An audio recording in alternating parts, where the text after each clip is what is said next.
أعوذ بالله السميع العليم من الشيطان اللعين الرجيم. بسم الله الرحمن الرحيم. الحمد لله الذي جازي كل صانع ورائش كل قانع وراحم كل ضارع ومنزل المنافع والكتاب الجامع بالنور الساطع وهو للدعوات سامع وللقربات دافع وللدرجات رافع وللجبابرة قامع فلا إله غيره ولا شيء يعدله ليس كمثله شيء وهو السميع البصير اللطيف الخبير وهو على كل شيء قدير. والصلاة والسلام والتحية والإكرام على السيد الأنام الذي سمي في السماء أحمد وفي الأرض أبي القاسم محمد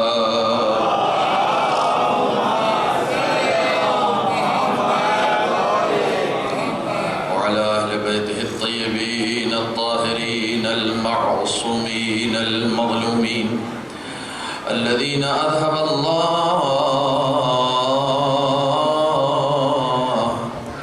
عنهم الرجس وطهرهم تطهيرا.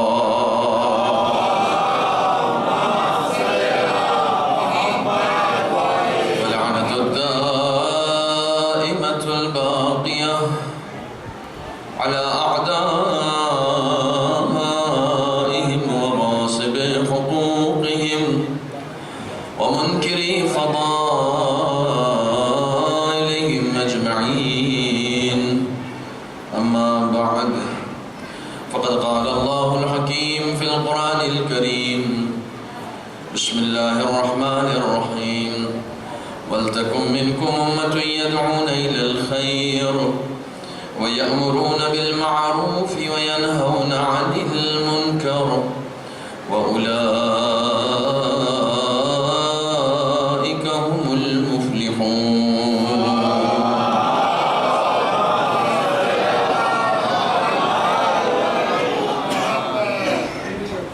برادران عزیز،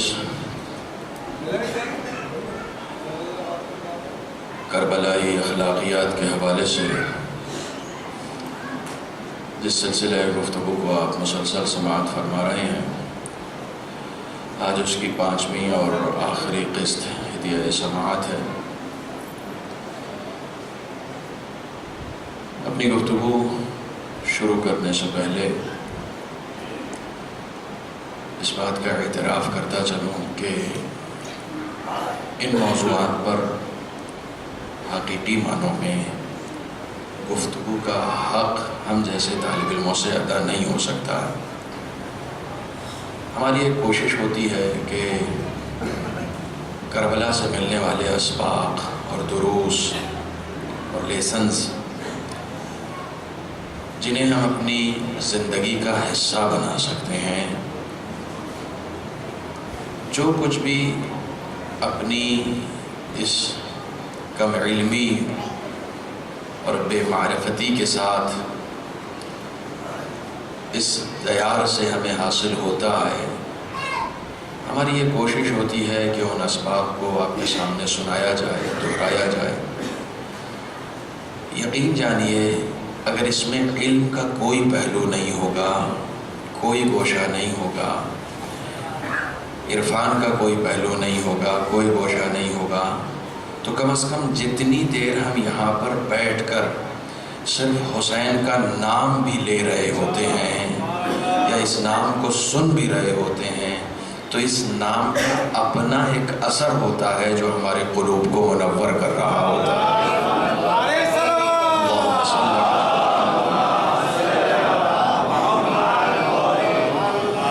اس دیار سے، اس خانوادے سے محبت جو ہمارے دل میں ہے، اب وہ محبت کس معیار کی ہے، کس درجے کی ہے، ظاہر سی بات ہے کہ اس کا اندازہ خود ہمیں کرنا پڑے گا، اس کا اگزام خود ہمیں کرنا پڑے گا۔ اپنے طور پر ہمیں یہ دیکھنا پڑے گا کہ ہم کس درجے کی محبت کرتے ہیں۔ اپنی اپنی محبت کے اعتبار سے جتنی بھی معرفت ہمارے اندر ہے، اس معرفت کے ساتھ جو ورد ان ناموں کا ہم اپنی زبان پر کرتے ہیں، وہ ورد خود بخود اثر انداز ہوتا ہے۔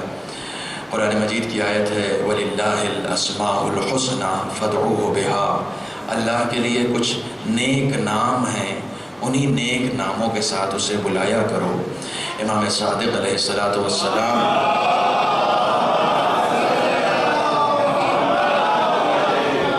کا ارشاد گرامی ہے وَاللَّهُ نَحْنُ الْأَسْمَاءُ الْحُسْنَى، وہ اسماء حسنہ جس کے ساتھ خداوند عالم یہ چاہتا ہے کہ اسے پکارا جائے، وہ اسماء حسنہ ہم ہی ہیں، ہمارے علاوہ کوئی اور نہیں ہے۔ تو یقیناً خدا کی بارگاہ میں مقرب ہونے کے لیے، خدا کی بارگاہ میں اپنی پہچان بنانے کے لیے ہمارے پاس اس دروازے کے علاوہ اور کوئی دروازہ نہیں ہے۔ یقیناً وہ لوگ خوش قسمت ہیں کہ جو در اہل بیت سے وابستہ ہیں، در محمد و آل محمد سے وابستہ ہیں۔ خدا کرے قیامت تک، اپنی موت تک ہم اس دروازے سے جڑے رہیں، ان ناموں سے جڑے رہیں، اور یقین جانیں کہ قیامت کے میدان میں کوئی بھی انسان اپنے عمل پہ ناز نہیں کر سکتا ہے۔ ہم جیسے لوگ خاص طور پر جب خدا کی بارگاہ میں حاضر ہوں گے تو ہم نہ اپنی نمازوں پر بھروسہ کر سکتے ہیں، نہ اپنے روزوں پر بھروسہ کر سکتے ہیں، ایون یہ مجلسیں جو ہم پڑھ رہے ہیں نہ ان مجلسوں پہ بھروسہ کر سکتے ہیں۔ شاید ہماری نجات کا سبب وہی محبت کی تھوڑی سی رمق جو ہمارے دلوں میں ہے، اس کے علاوہ اور کچھ بھی نہیں ہو سکتا۔ شاید یہی محبت ہے جو ہماری نجات کا سبب بنے گی، یہی محبت ہے جو ہماری عافیت کا سبب بنے گی۔ خداوند عالم انشاءاللہ روز بروز اہل بیت علیہ السلام کی محبت میں، ان کی معرفت میں اضافہ کرے۔ ایک مرتبہ مل جل کے صلوات پڑھیں محمد۔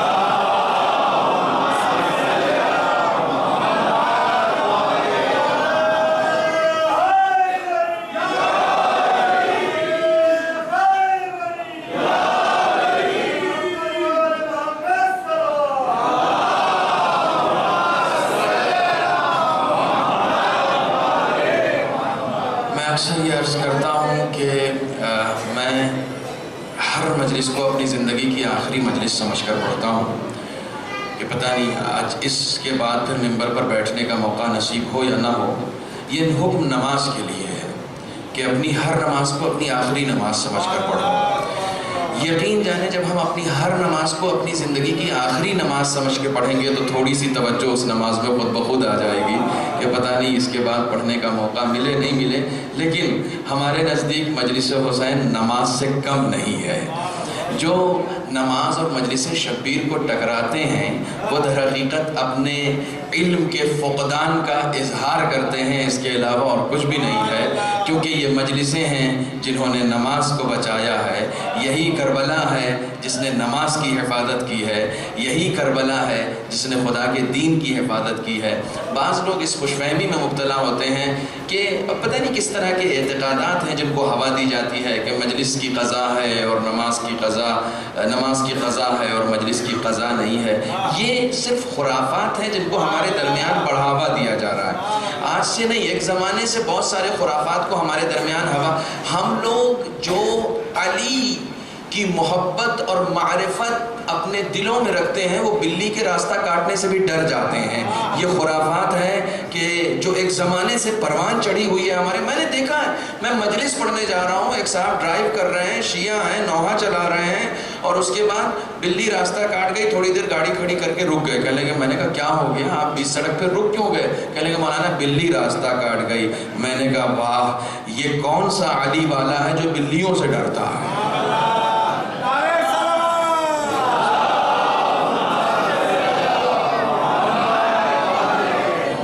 سبب ہوتا ہے کہ ہم نہ نہج البلاغہ پڑھتے ہیں نہ ہم قرآن پڑھتے ہیں۔ یہ سب خرافات ہیں جن کو ڈیولپ کیا گیا ہے، جن کو انسان کے عقیدے کا حصہ بنایا گیا ہے۔ ایک صاحب بہت پریشان تھے، وہ میرے پاس آئے اور اب وہ ان کی پریشانی بہرحال اپنے بیٹے کے سلسلے سے کچھ تھی، کچھ جادو ہو گیا تھا، جادو کا اثر ہو گیا تھا ان کے بیٹے کے اوپر۔ وہ میرے پاس آئے، کہنے لگے مولانا ذرا سا بچے کے لیے دیکھ لیجیے آپ، یہ اس کے اوپر کچھ جادو وادو ہو گیا ہے۔ بہرحال یہ سب چیزیں ہوتی ہیں۔ تو میں نے کہا زیارت عاشورہ پڑھیے۔ میں نے کہا زیارت عاشورہ؟ میں نے کہا ہاں زیارت عاشورہ پڑھیے، انشاءاللہ امام حسین کے صدقے میں سارے جادو اور سحر کا اثر ختم ہو جائے گا۔ تو بڑا برا سا انہوں نے منہ بنایا کہ میں تو ان سے تعویذ لینے کے لیے آیا تھا اور یہ زیارت بتا رہے ہیں۔ بہرحال وہ گئے۔ اب زیارت عاشورہ چونکہ پڑھنا نہیں ہے، انہیں پڑھنا نہیں ہے، وہ چاہ رہے ہیں کہ میں کوئی ٹیبلٹ ان کو دے دوں، کوئی گولی دے دوں جس کو وہ خود بھی کھا لیں اور اپنے بچے کو بھی کھلا دیں کہ آگے چل کے ان کے اوپر بھی اثر نہیں ہو۔ یہ ایک حقیقت ہے، میں آپ کی خدمت میں عرض کروں، یہ حقیقت ہے۔ 4-5 دن کے بعد پھر آئے، کہنے کہ مولانا کچھ فائدہ نہیں ہوا۔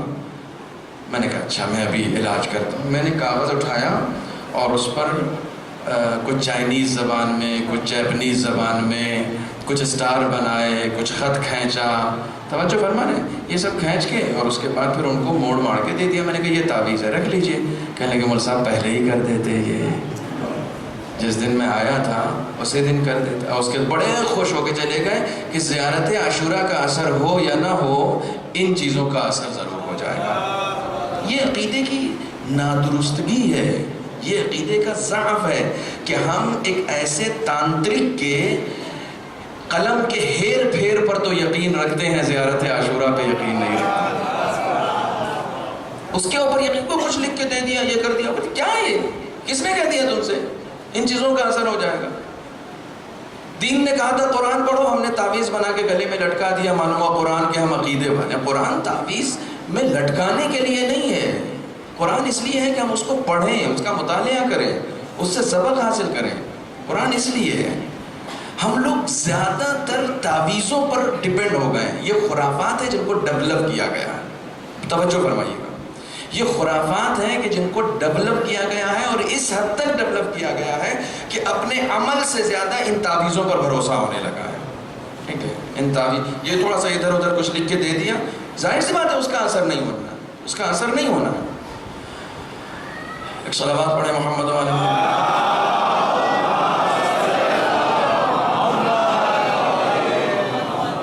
ظاہراً سید مرتضیٰ کا واقعہ ہے یا کسی اور بزرگ عالم دین کا واقعہ ہے کہ ان کے درس خارج میں ایک شخص جو ہے، ایک صاحب جو ہے، وہ لیٹ آتے تھے ہمیشہ، روز آنا کا ان کا دستور تھا، وہ لیٹ آتے تھے۔ نجف اشرف میں درس ہوتا تھا، وہ ہمیشہ تاخیر سے آتے۔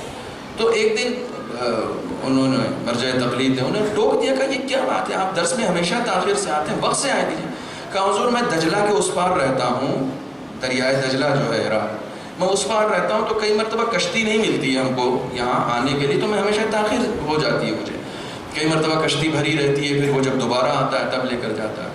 تو خیر انہوں نے جب اپنی پرابلم بتائی تو انہوں نے تعویذ ایک کاغذ پہ کچھ لکھا اور لکھ کے اس کے حوالے کر دیا۔ کہا کہ اب جب آپ آئیے گا نا تو صبح صبح جلدی آئیے گا گھر سے، اور اس جگہ سے نہیں آئیے گا جہاں پر بھیڑ رہتی ہے، دریا کے تھوڑا سا آگے چلیے گا جہاں تنہائی ہو، بس اس تعویذ کو اپنے ہاتھ میں رکھے رہیے گا اور دریا کو عبور کر جائیے گا، دریا کو یوں ہی آپ پار کر جائیے گا۔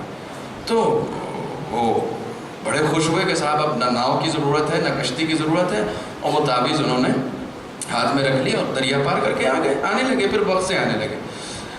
ہفتہ بھر گزرا، 10 دن گزرا، وقت پر آنے لگے۔ ایک دن وسط دریا میں ان کو خیال آیا کہ یار لکھا کیا ہے، یہ دیکھیں تو صحیح اس تعویذ میں۔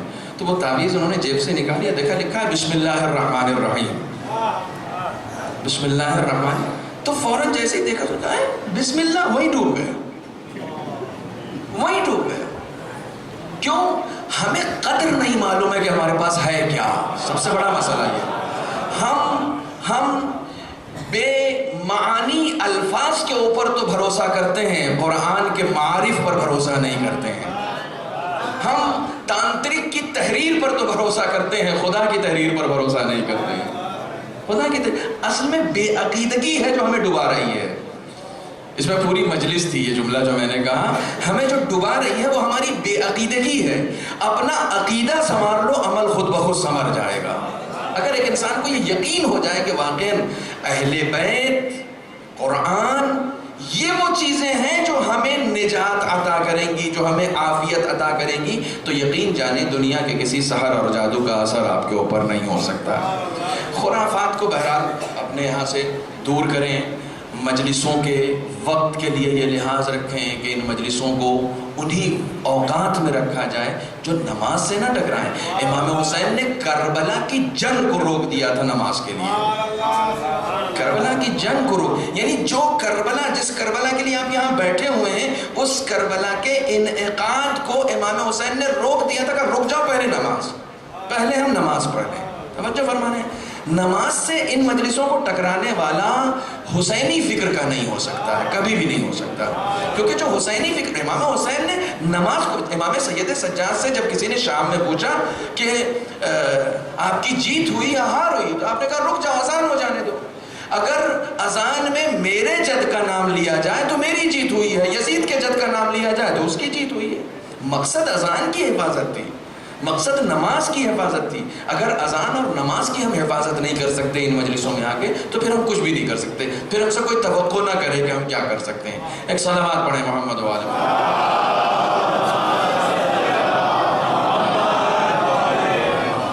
ایک مرتبہ اور بلند آواز سے صلوات۔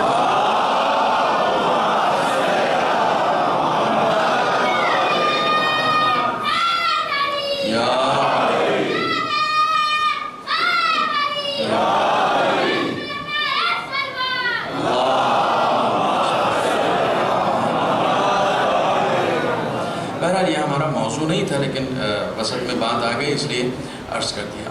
عقیدے کو اپنے مضبوط کریں۔ سب سے بنیادی چیز یہ ہے کہ ہم جس عقیدے پر ہیں، جب تک اس معاملے میں یقین کی منزل پر ہم نہیں پہنچیں گے، جتنی بھی پریشانیاں لاحق ہوتی ہیں وہ عدم یقین کی وجہ سے ہوتی ہیں۔ کربلا میں امام حسین کے پاس مختصر سے ساتھی ہیں، لیکن جتنے بھی ہیں سب کے سب پر یقین ہیں، پر یقین ہے۔ ان کے پاس جس چیز کی کمی نہیں ہے وہ یقین ہے، یقین کی کوئی کمی نہیں ہے۔ پانی نہیں ہے، کھانا نہیں ہے، بھوک ہے، پیاس ہے، ہر چیز ہے، لیکن جو چیز سب سے زیادہ ہے ان کے پاس وہ ہے یقین۔ اور وہی یقین کی دولت تھی جو انہیں ایک ایسا مجاہد بنا گئی کہ 1400 سال گزر گئے ہیں، آج بھی وہ لوگ عبرت کا مقام ہوئے بنے، آج بھی وہ لوگ عبرت ہیں، پوری کائنات کے لیے عبرت بنے۔ کس بنیاد پر؟ صرف یقین کی بنیاد پر۔ امام حسین اپنے ساتھی سے کہتے ہیں چلے جاؤ، یہ لوگ تمہارے دشمن نہیں ہیں۔ تو وہ ساتھی کیا کہتا ہے؟ آقا ایک بار نہیں 70 مرتبہ ہمیں قتل کیا جائے، قتل کرنے کے بعد ہماری لاش کو جلا دیا جائے، جلانے کے بعد ہماری راکھ کو اڑا دیا جائے، اور اس کے بعد پھر زندہ کیا جائے، یہ عمل 70 مرتبہ بھی ہوگا تب بھی آپ کے اوپر جان دیں گے، کیونکہ یقین ہے حیات یہیں ملنے والی ہے، یہاں کے علاوہ کہیں نہیں۔ یقین ہے کامیابی یہاں پر ہے، یہاں کے علاوہ کہیں کامیابی نہیں ہے۔ ہم اپنے طور پر اپنے ٹارگٹ سیٹ کرتے ہیں، اپنے طور پر اپنی کامیابی تلاش کرتے ہیں، اپنے طور پر اپنا ایم تلاش کرتے ہیں کہ ہمیں یہاں جانا ہے، لیکن کربلا نے ہمیں ایک ایم بتا دیا ہے، ایک مقصد بتا دیا، ایک منزل بتا دی ہے۔ دیکھیں دنیا کا کوئی بھی انسان اگر اسے اپنے مقصد کا علم نہیں ہوگا تو کوئی اس کے ساتھ چلنا نہیں چاہے گا۔ آپ کل کی یہاں مجلس ہوئی، کل کی مجلس کے بعد ایک مجلس اور تھی، آپ کسی سے پوچھتے کہاں جا رہے ہو؟ مجلس میں جا رہے ہیں۔ یا اس مجلس کے بعد آپ کسی سے پوچھیں کہاں جا رہے ہو؟ گھر جا رہے ہیں۔ لیکن اگر کبھی ایسا ہو کہ آپ کسی کے ساتھ جا رہے ہیں اور آپ اس سے پوچھیں کہ کہاں جا رہے تو کہے پتہ نہیں، مثال کے طور پر اگر وہ آپ سے کہتے ہیں مجھے پتہ نہیں میں کہاں جا رہا ہوں، تو آپ اس کے ساتھ سفر کریں گے؟ آپ اس کے ساتھ آگے کنٹینیو کریں گے؟ نہیں کریں گے نا، نہیں کریں گے۔ مان لیا یہ واقعہ ابھی مجھے ٹرین پکڑنی ہے 11 بجے، یہ واقعہ ٹرین میں پیش آ جائے، میرے سامنے جو بیٹھا ہوا ہے اس سے میں پوچھوں کہ صاحب آپ کہاں جا رہے ہیں، وہ کہے پتہ نہیں، تو میں تو ٹی ٹی کے آتے ہی کہوں گا بھائی صاحب میری سیٹ بدلیے، وہ کوئی کچھ سیٹ کیوں بدلے گا؟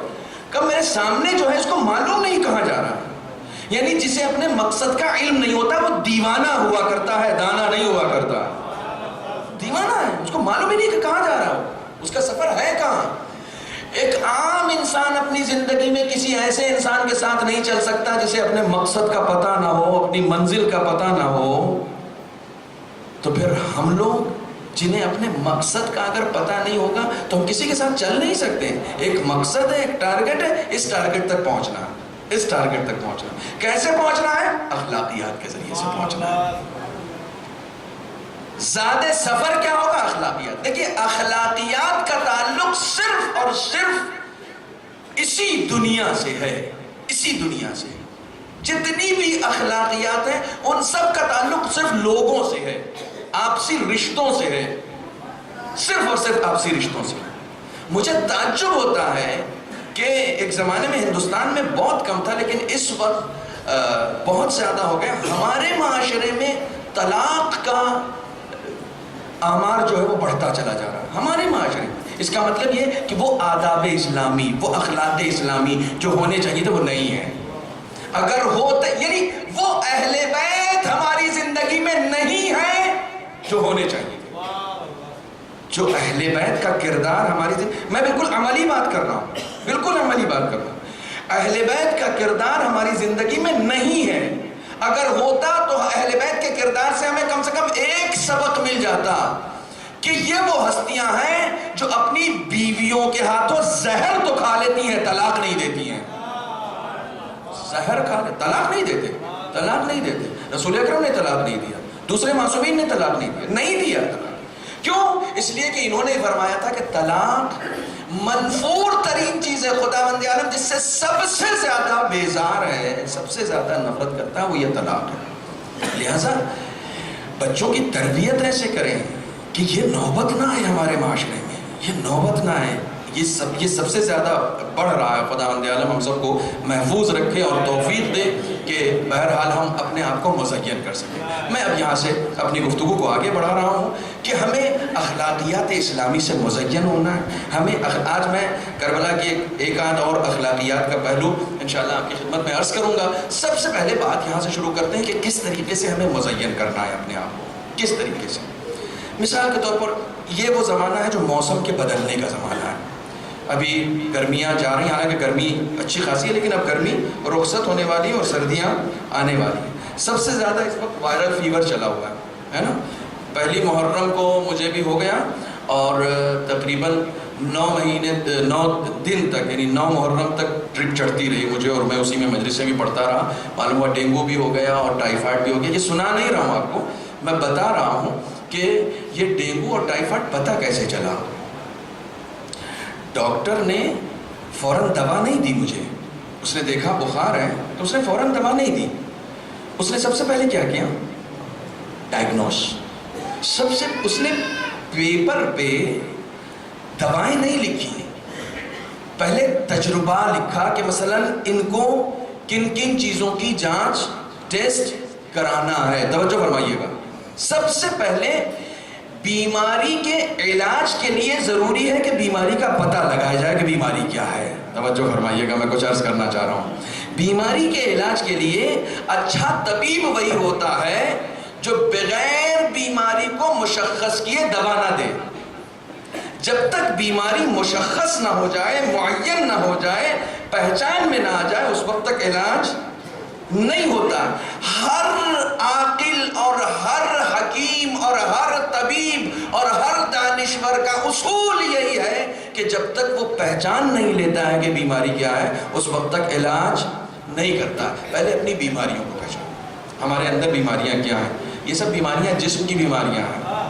یہ جتنی بیماری ہے، بخار ہے، نزلہ ہے، کھانسی ہے، زکام ہے، ٹائیفائڈ ہے، یہ سب جسم کی بیماریاں ہیں۔ صرف جسم بیمار نہیں پڑتا ہے،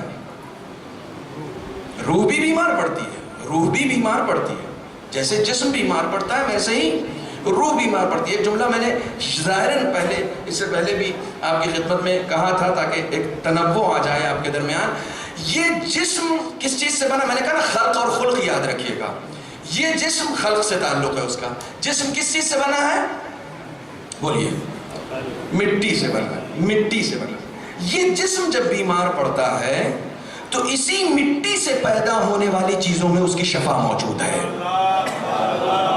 چونکہ جسم مٹی سے بنا ہے تو اس کی بیماری کو دور کرنے کے لیے خدا نے اس کا علاج اسی مٹی میں رکھا ہے, اسی مٹی میں رکھا ہے.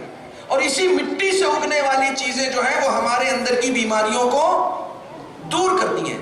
کیونکہ یہ جسم یہاں کی چیز سے بنا ہے, اس لیے اس کا علاج یہی موجود ہے. اب اس سے زیادہ میں کھل کر نہیں کہہ سکتا. کیونکہ یہ جسم یہاں کی چیز سے بنا ہے, اس کائنات کی چیز سے بنا ہے, لہٰذا اس کا علاج یہی موجود ہے. لیکن روح کہاں سے آئی ہے؟ روح خداوند نے کہا کہ یہ میری طرف سے ہے. قل الروح من امر ربی, یہ امر پروردگار ہے, روح وہاں سے آئی ہے. تو اب یہ روح جب بیمار پڑے گی تو اس کا علاج یہاں والے نہیں کر سکتے, اس کا علاج کرنے کے لیے بھی وہیں سے لوگ آئیں گے.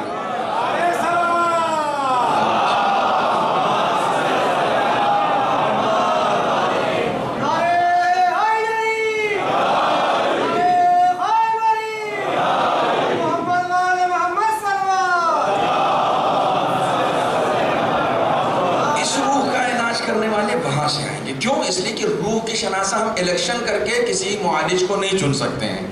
توجہ فرما رہے ہیں, الیکشن کر کے ہم نہیں چنیں گے, نہیں. روح جس نے دی ہے ان روحوں کا معالج بھی وہی بھیجے گا, وہی بھیجے گا. لہٰذا ہمارے ہاں نبوت ہے, لہٰذا ہمارے ہاں امامت ہے. یہ نبوت اور امامت کیوں ہے؟ اس لیے کہ ان کو تمہاری روح کا علاج کرنا ہے. روح کیا ہے؟ اب دیکھیے ایک جملہ میں کہہ رہا ہوں, جن جن تک پہنچ جائے میں خدا کا شکر ادا کروں. ایک جملہ کا روح کیا ہے؟ قرآن نے کہا قل الروح من امر ربی, روح امر پروردگار ہے. جب امر پروردگار ہے تو اس روح, بیمار روح کے علاج کے لیے کوئی اولی الامر ہی ہو سکتا ہے جو علاج کرے, کوئی اور نہیں کر سکتا. اولی الامر ہی ہوگا جو اس کا علاج کرے گا. جتنی بھی نفسانی بیماریاں ہیں سب سے پہلے تو ڈائگنوز کریں. آج میں شروعات کر رہا ہوں کہ سب سے پہلے مجھے اپنے آپ میں دیکھنا پڑے گا کہ میرے اندر کون سی بیماری ہے. سب سے زیادہ میرے اندر سب سے زیادہ کون سی بیماری؟ مثلا مجھے غصہ آتا ہے, مثلا میں مثال کے طور پر جیسے کہا جاتا ہے کہ میرے اندر جھوٹ بولنے کی بیماری ہے. سب سے پہلے جو سب سے بڑی بیماری میرے وجود میں ہے مجھے اس کو ڈائگنوز کرنا پڑے گا. کوئی اور نہیں کرے گا, کوئی اور کرے گا تو گناہ ہے. میری بیماری کو کوئی اور کرے گا تو گناہ ہے. میرے سامنے کرے تو اچھا ہے, دوسرے کے سامنے کرے گا تو یہ گناہ. لیکن ہر انسان اپنی بیماریوں سے واقف ہے, ہر انسان اپنی بیماریوں سے واقف ہے. میرے اندر کون سی بیماری پائی جاتی ہے؟ سب سے پہلے مجھے کوشش کرنی پڑے گی کہ میں اس بیماری کو پہچانوں, اس بیماری کو یہ کون سی بیماری ہے؟ یہ نفس کی بیماری ہے, یہ نفس کی, یہ روح کی بیماری ہے. جیسے ہی میں اپنی بیماری کو پہچان جاؤں گا کہ مثلا میرے اندر انا ہے, میرے اندر انا ہے, ایک غرور ہے میرے اندر. کل میں نے آپ کی خدمت میں عرض کیا تھا کہ اس کو جہاد کا ثواب کیوں ملے گا؟ کیونکہ اس نے اپنی انا کو مارا ہے. دوسرے کے اوپر تلوار چلانا آسان ہوتا ہے, اپنی انا کے اوپر تلوار چلانا بہت مشکل ہوتا ہے. اپنی انا کو مارنا بہت مشکل ہوتا ہے. لہذا سب سے زیادہ کوشش یہ کریں کہ پہلے اپنی بیماریوں کا ہمیں علم ہو. یہ ہم خود کریں گے, اسے کہتے ہیں محاسبہ. جب ہم اپنا محاسبہ کریں گے, اپنی جانچ خود کریں گے تو ہمیں پتہ چلے گا کہ ہمارے اندر کیا بیماری ہے. سب سے جو بڑی بیماری ہے اس سے علاج شروع کریں. میں نے کہا یہ آخری مجلس ہے, یہاں صرف میں علاج بتاؤں گا, اس سے ہم اپنا علاج. مثلا سب سے بڑی بیماری میرے اندر یہ ہے کہ میں بے نمازی ہوں. سب سے بڑی بیماری میرے اندر یہ ہے کہ میں فخر و مباحات کرتا ہوں. سب سے بڑی بیماری یہ ہے کہ میں اپنے خاندان پہ ناز کرتا ہوں. سب سے بڑی بیماری یہ ہے مثال کے طور پر کہ میں اپنے آپ کو سب سے اچھا سمجھتا ہوں. یہ سب سے بڑی بیماری. یہ بیماریاں میں نے اس سے پہلے ظاہراً آپ کی خدمت میں عرض کیا تھا کہ آیت اللہ بہاؤالدینی کے پاس ایک پارلیمنٹ کے دعوے دار یعنی گویا ایک امیدوار جو ہیں پارلیمنٹ, ایرانی پارلیمنٹ کے ایک امیدوار جو کسی علاقے سے کھڑے ہونا چاہتے تھے, وہ آیت اللہ, یہ ظاہراً میں آپ کی خدمت میں سنا چکا ہوں لیکن اس وقت سنا رہا ہوں جان بوجھ کر. وہ آیت اللہ بہاؤالدینی کے پاس پہنچے اور پہنچنے کے بعد انہوں نے یہ کہا, پوچھا ان سے کہ آیت اللہ بہاؤالدینی بہت کم کسی کو وقت دیتے تھے ملنے کا, لیکن یہ پہنچے تو اب لوگوں نے اصرار کیا.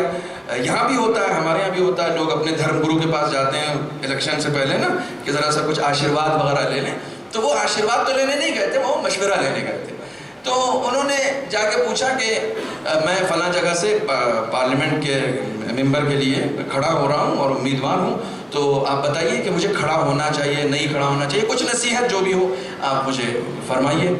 تو انہوں نے کہا کہ اگر تم کو یہ لگتا ہے کہ تم دوسروں سے اچھا کام کر لو گے تو آپ بھول گئے نا، دیکھا، تو مت کھڑے ہو۔ اگر تمہیں یہ لگتا ہے کہ تم دوسروں سے اچھا کام کر لو گے تو مت کھڑے ہو۔ وہ بڑا، جتنے لوگ کھڑے تھے وہاں سے بڑے حیران ہو گئے کہ لیکن سمپل سی بات یہ ہے کہ اس جملے کے بعد اس کا تتمہ جو ہے، اس جملے کی خبر یہ ہے کہ اگر تم کو یہ لگتا ہے کہ تم دوسروں سے اچھا کام کر لو گے تو تم کھڑے ہو۔ انہوں نے کہا اگر تم کو یہ لگتا ہے کہ تم دوسروں سے اچھا کام کرو گے تو تم مت کھڑے ہو۔ وہ بڑا حیران ہوا کہ لیکن میں آپ کا مطلب نہیں سمجھا۔ کہا مطلب بہت سامنے کا ہے، جو آدمی اپنا کام کرنے سے پہلے اپنے آپ کو دوسروں سے اچھا سمجھ رہا ہے یہ نفس کی بیماری میں مبتلا ہے، ایک نفس کی بیماری میں مبتلا ہے۔ تم کو یہ کہنا چاہیے کہ میں دوسروں سے اچھا کام کرنے کی کوشش کروں گا، ٹھیک ہے، یہاں پر نفس بیمار نہیں ہے، لیکن تم کو یہ لگ رہا نہیں تم دوسروں سے اچھا کام کرو گے، تو اس کا مطلب تم ایک نفس کی بیماری میں مبتلا ہو کہ تم دوسروں سے اچھے ہو۔ سب سے بڑی بیماری معاشرے میں یہی ہے کہ میں سب سے اچھا ہوں، میں سب سے اچھا ہوں۔ کس کا مقام خداوند عالم کے نزدیک کیا ہے یہ صرف خدا جانتا ہے، اس کے علاوہ کوئی نہیں جانتا، یہ صرف خدا جانتا ہے۔ کبھی بھی انسان کو، جتنے بھی لوگوں کو کی عاقبت خراب ہوئی ہے وہ اپنے آپ کو اچھا سمجھنے کی بنیاد پر ہوئی، کہ وہ دوسروں سے اپنے آپ کو اچھا سمجھتے ہیں۔ دوسروں سے اپنے آپ کو اچھا سمجھنا کمال نہیں ہے، دوسروں سے اپنے آپ کو اچھا بنانا کمال ہے۔ دونوں میں بہت فرق ہے۔ ایک مرتبہ میں اچھا سمجھ رہا ہوں اپنے آپ کو، ایک مرتبہ میں اچھا بنا رہا ہوں اپنے آپ کو۔ اہل بیت نے بنانے کا حکم دیا ہے، سمجھنے کا حکم نہیں دیا۔ لہٰذا کوشش یہ کرنی چاہیے کہ سب سے پہلے ہم اپنے اندر کی بیماری کو تلاش کریں کہ میرے اندر کی بیماری کیا ہے، اور اس کے بعد اس بیماری کا علاج کریں، اس بیماری کا۔ ہمارے یہاں جو یہ سلیکٹڈ لوگ ہوئے ہیں، یہ برگزیدہ لوگ ہوئے ہیں۔ مثلا میں اکثر سناتا ہوں آیت اللہ بروجردی نور اللہ مرقدہ، جو لوگ معصومہ قوم کی زیارت کے لیے گئے یقیناً ان کی قبر پر بھی گئے ہیں۔ خدا آپ سب کو توفیق دے اور اسباب فراہم کرے کہ آپ بھی جا کر زیارت کریں، ان کی قبر پہ ضرور جائیں۔ بڑی شخصیت تھی، بڑی شخصیت تھی، بہت بڑی شخصیت تھی۔ انہوں نے ایک مرتبہ ایسا ہی اپنا محاسبہ کیا کہ میرے اندر کیا بیماری ہے، اپنا ایک مرجع، اچھا وہ جب تھے مرجع وقت آیت اللہ بروجردی کے بارے میں آپ کی خدمت میں عرض کروں کہ آج مثلا آیت اللہ سیستانی بھی مرجع ہیں، آیت اللہ خامنئی بھی ہیں، آیت اللہ ناصر مکارم شیرازی بھی، بہت سارے مراجع ہیں نا، کئی ہر آدمی الگ الگ مرجع کی تقلید کر رہا۔ جس وقت آیت اللہ بروجردی تھے وہی تھے، کوئی نہیں تھا، وہی تھے، ایک لوتے تھے، ان کے پائے کا کوئی نہیں تھا، اتنی عظیم شخصیت تھی۔ ایک مرتبہ انہوں نے اپنا محاسبہ کیا کہ میرے اندر کیا بیماری ہے، بہت توجہ رکھیے گا، میرے اندر کیا بیماری ہے۔ تو انہوں نے پایا کہ مجھے غصہ بہت آتا، غصہ مجھے بہت آتا۔ تو انہوں نے نظر کی، سنیں نظر کرنے والے، انہوں نے نظر کی کہ اب اگر کبھی میں نے بیجا غصہ کیا، علاج بھی سنو، پہلے بیماری دیکھی کہ بیماری کیا ہے، اس کے بعد علاج ایسے ہو رہا۔ اس کے بعد انہوں نے کہا کہ اب اگر کبھی میں نے بیجا غصہ کیا تو 1 سال تک مسلسل روزہ رکھوں گا۔ نظر، یہ نظر تھی کہ 1 سال تک مسلسل روزہ رکھوں گا۔ پلیٹ میں بریانی دے کے نظر نہیں کی جاتی ہے، ہاں بریانی دے دیا، نظر کر دیجئے مولانا صاحب، ہو گئی نظر۔ نظر یہ تھوڑی ہے، نظر یہ ہے کہ اگر یہ غلطی مجھ سے دوبارہ ہوئی تو میں اپنے آپ کو سزا دوں گا، میں اپنے آپ کو سزا دوں گا۔ سزا کیا ہے؟ وہ چیز جو خدا نے واجب نہیں کی ہے میں اپنے پر واجب کروں گا، تاکہ اس نفس کی تربیت کر سکوں، اس نفس کی نکیل اپنے ہاتھ میں رکھوں، یہ نفس میرے اوپر غالب نہ ہونے پائے، میں اپنے نفس کے اوپر غالب رہوں۔ کیوں تو نے غصہ نارمل سا، جن کے رتبے ہیں سوا، ان کو سوا مشکل ہے۔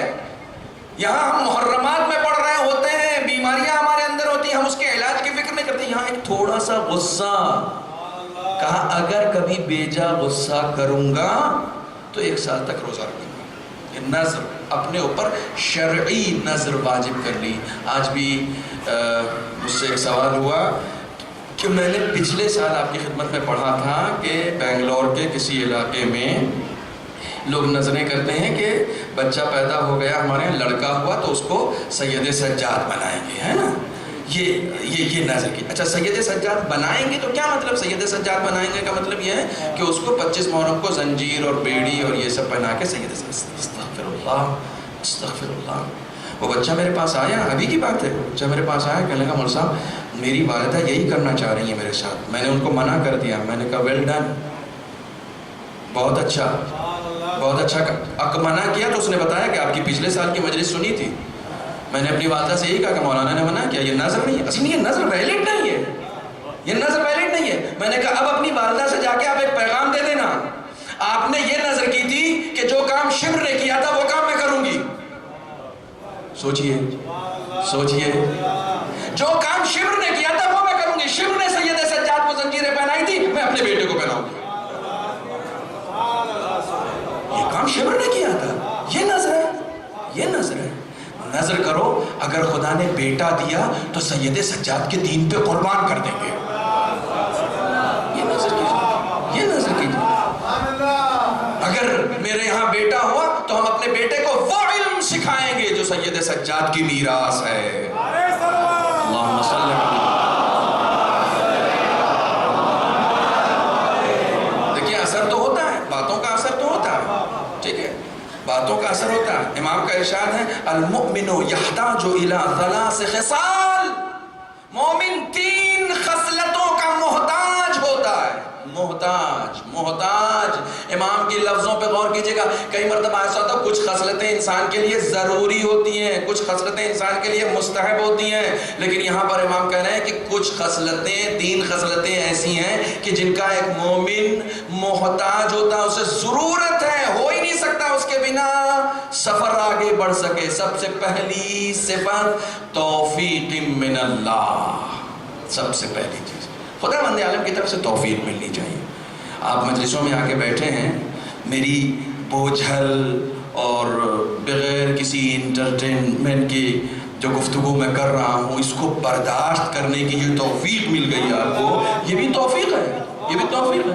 آپ گھر پہ بیٹھ کے آرام سے اس وقت ٹی وی بھی دیکھ سکتے تھے، لیکن آپ نے اس بوجھل گفتگو کے اوپر صبر کرنے کے لیے فرش ازا تک کا سفر کیا. یہ توفیق ہے، یہ توفیق ہے، یہ خدا بند عالم کی طرف سے توفیق. امام کہتے ہیں مومن اس کا محتاج ہوتا ہے. مومن اس چیز کا، اس خصلت کا محتاج ہوتا ہے. سب سے پہلی چیز توفیق من اللہ، خدا بند عالم کی طرف سے توفیق. بغیر توفیق کے کوئی انسان کہیں نہیں پہنچا. دعا پڑھتے ہیں اللہم ارزقنا توفیق الطاعہ، پالنے والے ہمیں طاعت کی توفیق دے. یقین جانیے انسان اگر اس توفیق کو طلب نہیں کرے گا تو سجدوں کا غرور اس کے اندر آ جائے گا. وہ یہ سمجھے گا وہ سجدہ کر رہا ہے، وہ سجدہ کر رہا ہے. لیکن جب بار بار خدا سے توفیق طلب کرے گا تو کہے گا نہیں میری کیا مجال ہے کہ میں سجدہ کروں. جب تک اس کی توفیق شامل حال نہیں ہوتی ہے مجھے سجدہ کرنا بھی نہیں آتا. یہی توفیق تھی جس کا شیطان نے انکار کیا تھا، اسے اپنے سجدوں پر گمان ہو گیا تھا اور مغرور ہو گیا تھا. اسی توفیق کا دیکھو کہ توفیق، وہ سمجھ رہا تھا کہ اس نے عبادت کی ہے، اس کو یہ نہیں پتا تھا کہ اس عبادت کی توفیق بھی خدا نے دی تھی.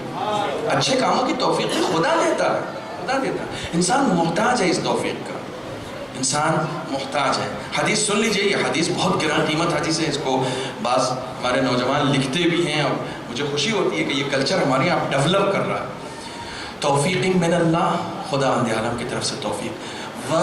واعظ من نفسہ، جو بات میں نے کہی ہے میں اپنی بات کو مستند بنانے کے لیے یہ حدیث سنا رہا ہوں. واعظ من نفسہ، دوسری خصلت جس کا ایک مومن محتاج ہے وہ ایک واعظ ہے، ایک مبلغ ہے جو خود اس کے اندر موجود ہے. جب تک وہ اپنے اندر کے واعظ کو زندہ نہیں کرے گا کسی موعظے کا اثر اس کے اوپر نہیں ہوگا. آپ یہاں آگے 2 مہینہ 8 دن مجلسیں سن لیں، کوئی اثر نہیں ہوگا جب تک آپ کے اندر کا مقرر نہیں جاگے گا، آپ کے اندر کا واعظ نہیں جاگے گا. امام کا ارشاد وَوَاعِظٍ مِّن نَفْسِ، اپنے ہی نفس میں اس کا ایک واعظ ہونا چاہیے جو صبح سے لے کر شام تک بار بار اس کو موعظہ کرے، بار بار اسے موعظہ کرے. یہ واعظ و نصیحت سب سے زیادہ ضروری ہے، سب سے زیادہ ضروری ہے. کہ ہم دوسروں، یہ حدیث بتا رہی ہے کہ دوسروں کو واعظ بعد میں کرنا، پہلے اپنے نفس کو واعظ و نصیحت کر لیا کرو، پہلے اپنے نفس کو واعظ و نصیحت کر لیا کرو۔ توفیق من اللہ و واعظ من نفس، اور تیسری چیز ہے جو کام میں کر رہا ہوں، وقبول ممن ینصح، اور اگر کوئی اسے نصیحت کرتا ہے تو اس نصیحت کو وہ قبول کرے۔ اس چیز کا بھی انسان محتاج ہے۔ وقبول ممن ینصح، جو اس کو نصیحت کی جا رہی ہے اس نصیحت کو قبول کرے۔ یہ قبولیت کی ہمت بھی سب میں نہیں ہوتی ہے، کئی مرتبہ انسان نصیحتوں کے مقابلے میں اکڑ جاتا ہے۔ میں نے ایک جملہ کہا تھا، اس جملے کو یاد رکھیے گا، ہمیشہ یاد رکھیے گا، ہم حق بھی وہی بولتے ہیں جو ہمارے حق میں ہوتا ہے۔ یہ جملہ ہمیشہ یاد رکھیے گا، ہم وہی حق بولتے ہیں جو ہمارے حق میں ہوتا ہے، جو حق میں ہمارے نہیں ہوتا وہ حق ہم نہیں بولتے، نہ سننا چاہتے ہیں، وہ ہم نہیں سننا چاہتے،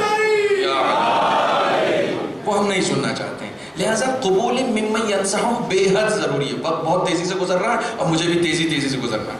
جو نصیحت کر رہا ہے اس کی نصیحتوں کو قبول کرنا بھی ایک انسان کی اپنی ضرورت ہے، اس کے بغیر وہ انسان آگے نہیں بڑھ سکتا۔ تو سب سے پہلے اپنے نفس کے باعث کو جگانا پڑے گا۔ انہوں نے کہا کہ یہ بیماری غصے والی میرے اندر ہے، کنیکٹ ہو جائیے گفتگو سے۔ غصے والی بیماری، اس کا علاج یہ ہے کہ اگر اب میں نے کبھی غصہ کیا، نظر یہ ہے، یہ نظر ہے۔ آپ توصیل مسائل اٹھا کے دیکھیے کہ نظر کسے کہتے ہیں؟ نظر اسی کو کہتے ہیں، نظر اسی کو کہتے ہیں۔ وہ نظر جو ہم لوگوں نے اپنے یہاں سسٹم شروع کیا، اس کو میں یہ نہیں کہہ رہا ہوں کہ بند کر دیجیے، آپ پھر کہیے گا میرے اوپر الزام لگا دیجیے گا کہ یہ لوگ نئی رسمیں لے کر آتے ہیں، نئی باتیں کرتے ہیں، جاری رکھیے۔ وہ کھانے پینے کا سسٹم بہت اچھا ہے، بالکل چلنا چاہیے، بالکل چلنا چاہیے، بالکل نہیں رکنا چاہیے۔ ہمارے تمام معصومین نے کھانے کھلانے پہ خوب زور دیا ہے، خوب زور دیا ہے۔ آج بھی ایک معصوم تو ہمارا اتنا کھلاتا تھا کہ اس کا دسترخوان آج تک بچتا ہے۔ کھانے پینے کا معاملہ کہیں روکیے نہیں، اس کو خوب کھلائیے، بحمدللہ اللہ برکت دے گا۔ کھلانا بہت اچھی چیز ہے، کھلانا بہت اچھی چیز ہے، مگر بجائے اس کے کہ ہم خود نمائی کے لیے کھلائیں، کسی کی ضرورت کے لیے اگر کھلائیں گے تو زیادہ ثواب ہے۔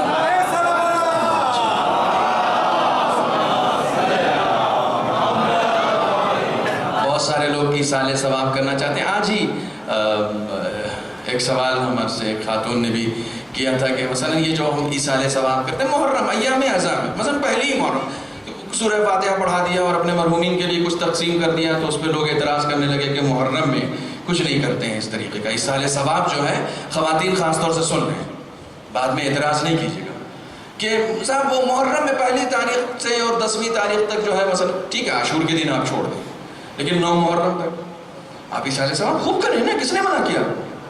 کس نے منع کیا؟ انہی حسین کے صدقے ہی میں ہمارے مردے بخشے جائیں گے، اس کے علاوہ نہیں بخشے جائیں گے۔ تو سال بھر تو ہم بخشتے رہیں اور جب حسین کا زمانہ آئے تب نہ بخشیں۔ کس نے کہہ دیا؟ کس نے کہہ دیا؟ ہمارے یہاں کے جو گزشتگان ہیں ان کی بخشائش اگر ہوگی تو حسین کے صدقے میں ہوگی۔ تو میرے خیال میں تو محرم سب سے اچھا زمانہ ہے کہ جب ہمارے اندر حسین سب سے زیادہ زندہ رہتا ہے، سب سے زیادہ ہم ذکر کرتے ہیں۔ بالکل کریں، بالکل کریں۔ خدا کے لیے شریعت خود نہ بنائیں، ہمارے پاس شریعت بنی ہوئی ہے۔ ہماری سب سے بڑی پرابلم یہ ہے کہ ہم شریعت بھی خود ہی بناتے ہیں، شریعت بھی ہم خود ہی بناتے ہیں۔ میں اس سے پہلے ان سب چیزوں پر بہت بول چکا ہوں آپ کے درمیان، بہت بول چکا ہوں کہ ایک وہ شریعت ہے جو ہماری اپنی بنائی ہوئی شریعت کو خدا کے لیے سمیٹ کے رکھ دیں۔ ہمارے پاس پورا سلیبس ہے، پورا نظام بنا ہوا ہے، پورا نظام بنا ہوا ہے۔ اہل بیت نے ایسے لوگوں کو نکار دیا ہے کہ جنہوں نے اپنا دین خود بنایا، اپنا پسندیدہ دین نہیں بنا، وہ دین جو ہم نے بنایا اس کے اوپر آگے بڑھو۔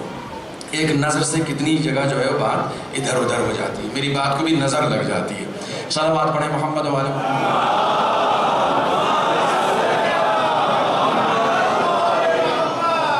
ٹرین میری 11 بجے ہے، آپ لوگوں کو پرابلم تو نہیں ہے نا؟ صلوات پڑھیں محمد و آل محمد۔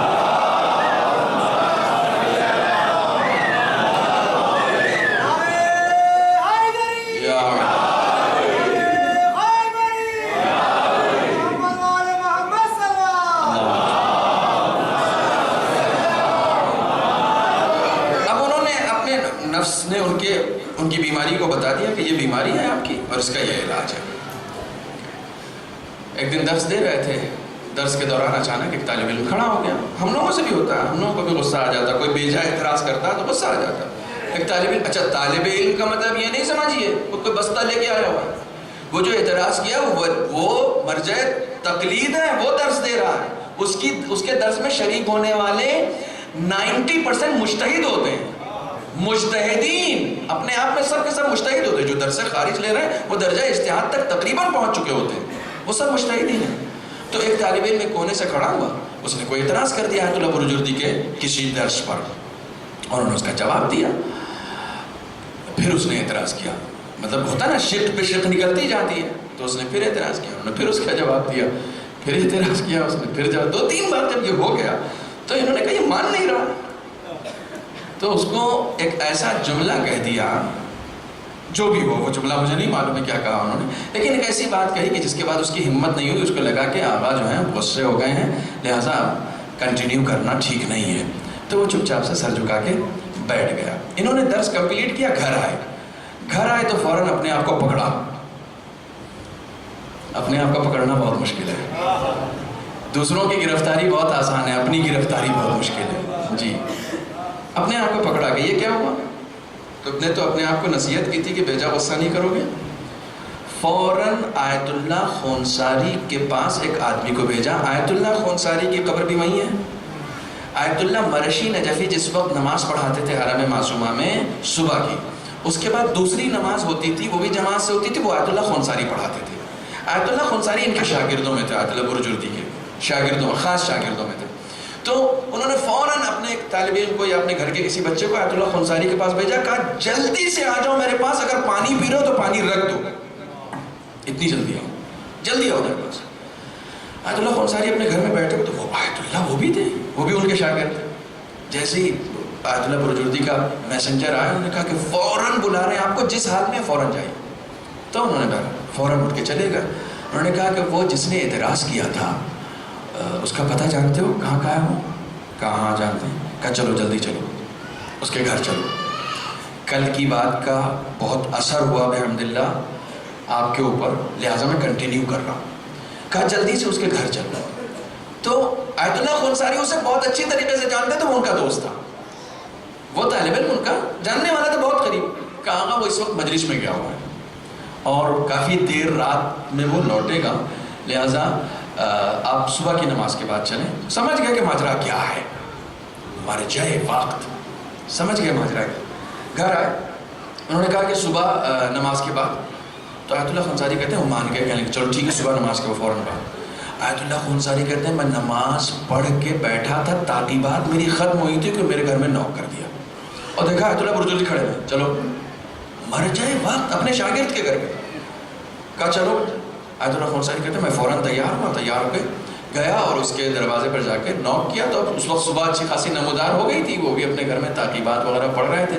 تو جیسے ہی دیکھا آیت اللہ خونساری کے ساتھ ساتھ آیت اللہ برجردی دروازے پہ کھڑے ہوئے. اب آپ سوچئے ذرا کہ ایک مرجع وقت کسی طالب علم کے دروازے پہ کھڑا ہو، اس کا کیا عالم ہوگا. جس سے ملنے کے لیے لوگ وقت لیتے ہیں، جس سے ملنے کے لیے عام انسان وقت لیتا ہے، اس کے دروازے پر ایک مرجع وقت کھڑا ہوا. تو وہ ایک دم حیران اور دستے ادب جوڑ کے کھڑا ہو گیا، کہنے لگا کہ آقا تشریف لائیے، گھر میں آئیے. اور گھر میں بلایا بٹھایا، کہا آپ حکم کر دیتے میں حاضر ہو جاتا، میں آپ کے گھر پہ آ جاتا. انہوں نے کہا نہیں اس بار مجھے آنا تھا، تم کو نہیں آنا تھا. بیٹھنے کے بعد کہا کہ تم مجھے شیور کرو کہ کل کے غصے کو تم نے معاف کر دیا ہے. آیت اللہ برجردی، اللہ اکبر. جب یورپ کا ڈاکٹر آپ کو دیکھنے کے لیے آیا تھا تو باہر کھڑا ہو کر رو رہا تھا. لوگوں نے پوچھا رو کیوں رہے ہو؟ کہا عیسیٰ کے بارے میں سنا تھا، آج دیکھ لیا. عیسیٰ کے بارے میں سنا تھا، عیسائی تھا، سنا تھا کہ وہ کیسے ہوں گے، آج دیکھ لیا کیسے ہوں گے. اس نے کوئی بہت انوکھی بات نہیں کہی. رسول پہلے فرما گئے تھے علماء امتی کا انبیاء بنی اسرائیل، میری امت کے علماء بنی اسرائیل کے انبیاء جیسے ہیں. دیکھنے والے کو محسوس ہو رہا ہے کہ یہ نبی جیسا ہے، یہ نبی جیسا ہے. کہنے کہ آپ مجھے حکم کر دیتے، کہنے کہ پہلے شیور کرو کہ تم نے مجھے معاف کر دیا. کہا شرمندہ نہ کریں آپ مجھے. آیت اللہ برج الدین نے کہا میں تمہاری دستبوسی کروں گا اگر تم اپنی زبان سے کہہ دو گے کہ آقا معاف کیا. دستبوسی کی، اس کی شیور کرایا کہ اس نے معاف کر دیا ہے. آیت اللہ خونساری کہتے ہیں اس کے بعد گھر واپس آئے اور 1 سال تک مسلسل روزہ رکھا. یہ نہیں کہ معاف کرا لیا تو جو نظر کی ہے وہ ختم ہو گئی. جو نظر کر لیے، خدا کے لیے ایسی کوئی نظر نہ کیجیے گا پوری زندگی روزہ رکھنا پڑ جائے گا ہم لوگوں کو. ہم لوگوں کے لیے بڑا سخت ہے. نوکری جن کے رتبے ہیں سوا، ان کو سوا مشکل ہے. یہ ان لوگوں کا کام ہے، یہ ان لوگوں کا کام ہے جنہوں نے ایک زمانے تک اپنے نفس کی تربیت کی ہے. ایک زمانے تک اپنے نفس کی تربیت کی. بہت سخت ہوتا ہے، بہت سخت ہوتا ہے. اپنے نفس کی تربیت کرنا بہت سخت ہوتا ہے، لیکن شروعات اپنے نفس سے ہی کرنی ہے. شروعات اپنے نفس سے ہی کرنی ہے. دوسروں کو نصیحت بعد میں کرنی ہے، اور دوسروں کو نصیحت صرف اس معاملے میں کرنی ہے جس معاملے میں ہم اپنی تربیت کر چکے ہوں. یاد رکھیے کبھی وہ بات اثر انداز نہیں ہوتی ہے. مثلا کوئی بے نمازی کسی کو نماز کی تلقین کرے، کبھی اثر نہیں ہوگا، کبھی اثر نہیں. جب تک وہ خود نماز نہیں پڑھتا ہوگا اس کی تلقین کا، اس کی تبلیغ کا کوئی بھی اثر نہیں ہونے والا. سب سے پہلے ڈائگنوز، اور اس ڈائگنوز کے بعد علاج. اور علاج کے لیے یہ طریقہ کار کہ اپنے اوپر وہ چیز جو خدا نے واجب نہیں کی ہے اس کو واجب کر لینا، اس کو واجب کر لینا. یہ سب تربیتیں ہمارے علماء نے یہ سب طریقے بتائے، یہ سب علماء نے طریقے بتائے. اور میں اس وقت اب یہ داستانیں نہیں سناؤں گا، اس کو یہیں کلوز کر رہا ہوں. آیت اللہ حسن زادہ آمولی اور ان کے علاوہ بہت سارے بزرگان ہیں جنہوں نے بہت ساری اس طرح کی نظریں کی ہیں اور اس کو اپنے اوپر لاگو کیا، اپنے اوپر لاگو کیا. سب سے پہلے اپنے دیکھیے ہم لوگ جو ہیں وہ کسی بھی گناہ کو جب انجام دیتا ہے انسان تو سب سے پہلے کس کو بلیم کرتا ہے؟ ہاں احسن. تو سب سے پہلے کس کو؟ شیطان. کوئی بھی گناہ ہو گیا کیا بتایا جائے، وہ شیطان جو ہے وہ کمبخت وہ بہکا دیتا ہے. شیطان باہر کا دشمن ہے. بہت توجہ رکھیے گا. ابھی مولانا علی عباس صاحب کا موضوع میں دیکھ رہا تھا دشمن شناسی، تو میں اس کے لیے مقدمہ بنا جاؤں نا، آپ سنیے گا ان سے. شیطان باہر کا دشمن ہے، ٹھیک ہے، باہر کا دشمن ہے. ابھی انڈیا کے بھی بہت سارے دشمن ہیں، یہ ہمارا پڑوسی ملک بھی تقریباً دشمن ہی ہے انڈیا کا، ٹھیک ہے. مسلمان ملک ہے تو کیا ہو گیا، ہم اپنے وطن کے وفادار ہیں، ٹھیک ہے، ہم اپنے وطن کے وفادار. اور ہماری وفاداری پہ جس نے بھی شک کیا اس کی آدمیت پہ شک ہوا ہے. یہ دشمن ہے. ابھی جتنی بھی شرمگیزی ہے وہ سب بارڈر سے ہوتی رہتی ہے نا، ہمارے یہاں ہوتی رہتی ہے. ہمارے اپنے جوان شہید ہو رہے ہیں، سب کچھ ہو رہا ہے، آپ لوگ دیکھ رہے ہیں. لیکن انصاف سے بتائیے باہر کا دشمن حملہ کب کرتا ہے؟ دیکھیے میں بہت سکون کے ساتھ پڑھنا چاہ رہا ہوں. باہر کا دشمن حملہ کب کرتا ہے؟ میں ایک مثال ہمیشہ دیتا ہوں، ایک مثال ہمیشہ دیتا ہوں. اسرائیل کا جہاز یہاں اتر سکتا ہے، تہران میں بھی اتر سکتا ہے؟ نہیں اتر سکتا. اسرائیل کا جہاز تہران امام خمینی ایئرپورٹ پہ نہیں اتر سکتا ہے، اندرا گاندھی انٹرنیشنل ایئرپورٹ پہ اتر سکتا ہے. کیوں؟ یہاں سے اجازت ہے، وہاں سے اجازت نہیں ہے. باہر کا دشمن حملہ کب کرتا ہے؟ جب اندر اس کے لیے کوئی لینڈ فراہم کیا جائے. باہر کا دشمن اسی وقت حملہ کر سکتا ہے جب اندر سے اس کو کہیں نہ کہیں کوئی سپورٹ مل رہی ہو. جب تک اندر سے سپورٹ نہیں مل رہی ہوتی ہے اس وقت تک باہر کا دشمن حملہ کر ہی نہیں سکتا. شیطان باہر کا دشمن ہے، شیطان باہر کا دشمن ہے، ہمارے اندر کا دشمن نہیں ہے. ایک باہر کا دشمن ہے. باہر کا دشمن اسی وقت حملہ کرتا ہے جب ہمارا بیمار نفس اس کو سپورٹ کر رہا ہوتا ہے. کیا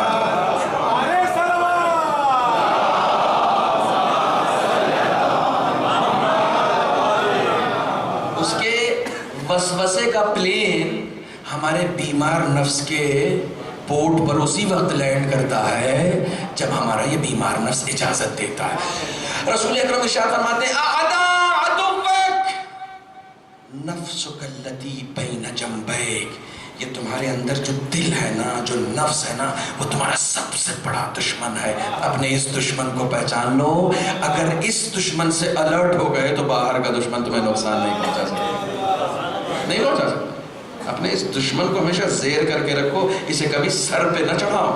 جب انسان کا دشمن، اپنے اندر کا دشمن سر چڑھ جاتا ہے نا تو انسان کا غصہ اس کے اوپر حاوی ہو جاتا ہے. غصہ اس کے جو اپنے نفس کو کنٹرول میں رکھتے ہیں نا.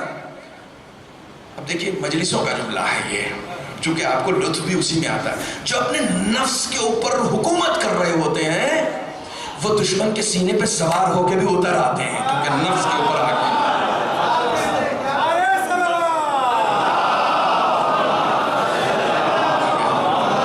آپ لوگ تھوڑا آگے آ جائیں, تھوڑا سا.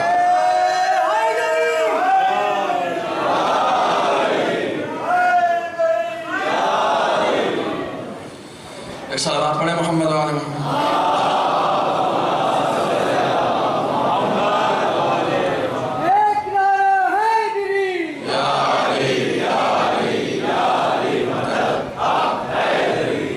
نفس پر حاکم ہے, علی اپنے نفس پر حاکم ہے, نفس پر حاکم. لوگ حیران ہو گئے, یا رسول اللہ بتائیے اچھا خاصا پٹخ دیا تھا, اتر آئے, اتر آئے.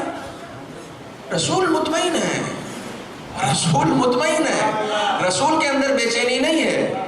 دیکھیے بے چینی جاہلوں میں ہوتی ہے, عالموں میں نہیں ہوتی ہے.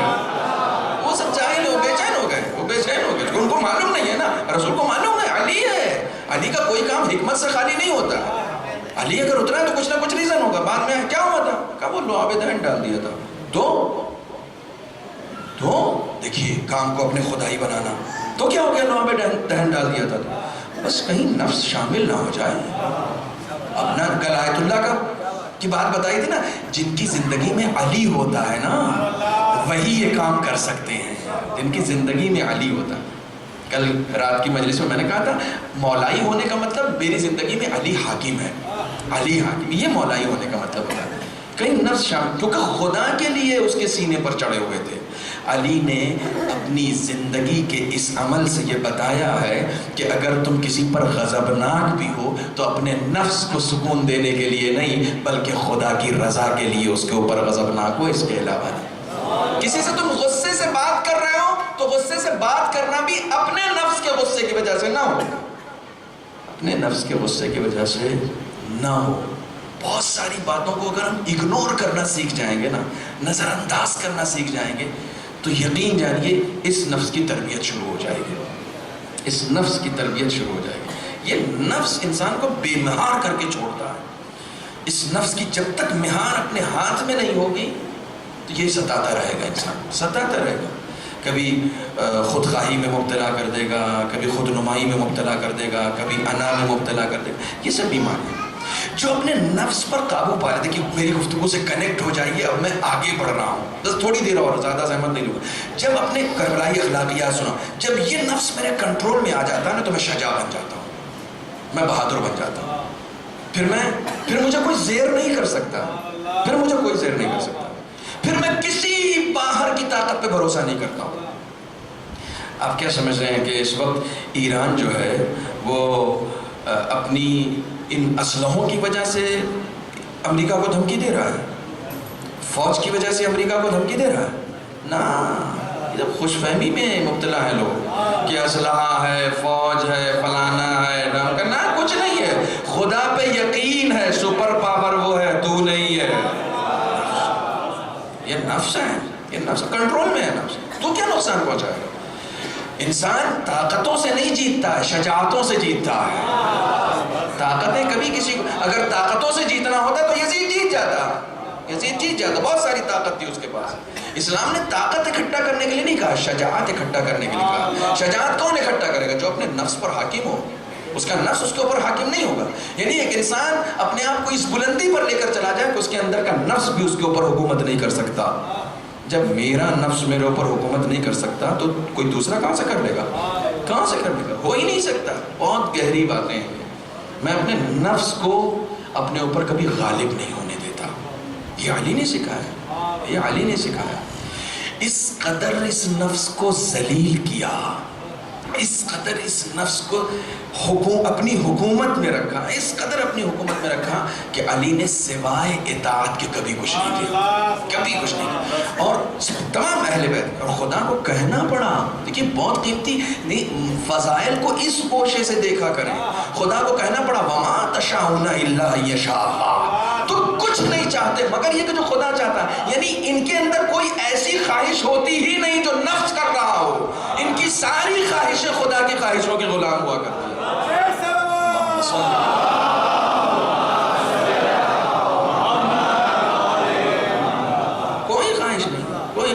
چھٹے امام کے پاس ایک شخص آیا اور آگے کہنے لگا فلاں باہر ایک یہودی ہے اور وہ جو دعا کرتا ہے تو بارش ہو جاتی ہے، دعا کرتا ہے تو بارش ہو جاتی ہے۔ امام نے کہا بلا کے لا اس کو۔ تو امام نے اس سے پوچھا کیا کرتے ہو تم ایسا کہ تم دعا کرتے ہو تو بارش ہو جاتی ہے؟ کہا میں نے اپنے نفس کو بہت ذلیل کیا ہے، جس چیز کی خواہش کرتا ہے اسی چیز میں اس کا گلا دبا دیتا ہوں۔ یہ لے گا، یہ لے گا، بریانی دیکھ کے تیرے منہ میں پانی آ رہا ہے، ابھی دیتا ہوں بریانی تجھے، سوکھی روٹی کھلاتا ہوں، پھر سوکھی۔ جہاں نفس غالب ہوتا ہے نا وہاں بریانی اور کھچڑی کے لیے لڑائی نہیں ہوتی ہے۔ نفس کے اوپر انسان غالب ہے، اتنا سا اپنے نفس پہ کنٹرول نہیں ہے کہ وہ بریانی اور کھچڑی کے لیے لڑ رہا ہے، اس کے لیے لڑ رہا ہے۔ کہاں سے کہاں پہنچ گئے ہیں، اتنا سا میرے نفس پر کنٹرول نہیں ہے۔ ہمارے معصومین نے آداب بتائے ہیں دسترخوان پر بیٹھنے کے، آپ کہاں بیٹھے ہوئے ہو، سنو تھوڑا سا برداشت، آج برداشت کر لو، اگلے سال سے مت بلانا۔ آپ کہاں بیٹھے ہوئے ہیں، دسترخوان پہ بیٹھنے کے آداب بتائے ہیں معصومین نے کہ جہاں تک تمہارا ہاتھ پہنچتا ہو صرف وہیں تک لو، جو چیز دور رکھی ہے آگے ہاتھ بڑھا کے مت لو، آداب بتائے ہیں۔ کیا ہم معصومین کے آداب پہ عمل کر رہے ہیں، معصومین کے بتائے ہوئے طریقے پر عمل کر رہے ہیں؟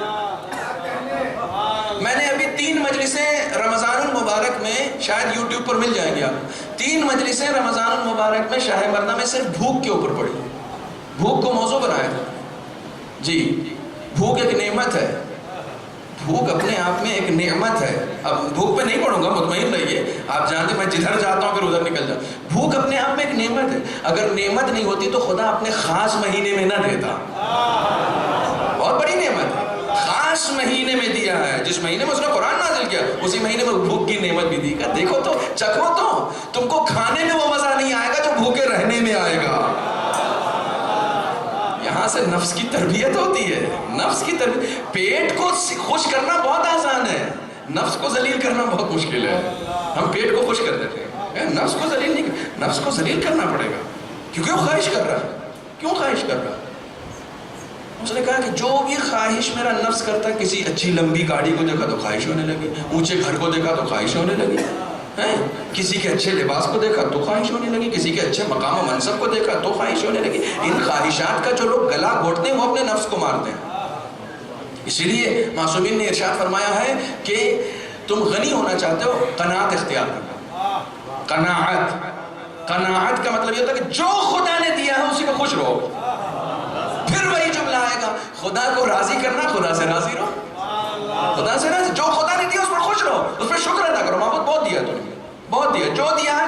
کتنی سی مدت یہاں گزارنی ہے، جن کے پاس اربوں کھربوں ہے سب چھوڑ کے چلے جائیں گے، کوئی لے کے نہیں جائے گا، کوئی لے کے نہیں جائے گا، لے کے وہی کفن جانا جو ہم کو جانا، ہم بھی کفن لے کے جائیں، وہ اپنے، اگر ابھی عرب میں کوئی قبر بنی تھی اس میں CCTV اور ٹیلی ویژن اور فریج اور واشنگ مشین سب رکھا گیا تھا قبر میں۔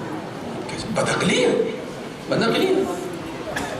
بہت پیسہ تھا ان کے پاس، ساری فیسلٹی اندر دے دی تھی کہ فرشتے آئیں گے ان کے لیے کپڑا کفن وفن دھو کے جائیں گے پھر نیا پہنائیں گے۔ یہ بدعقلی ہے، بدعقلی ہے۔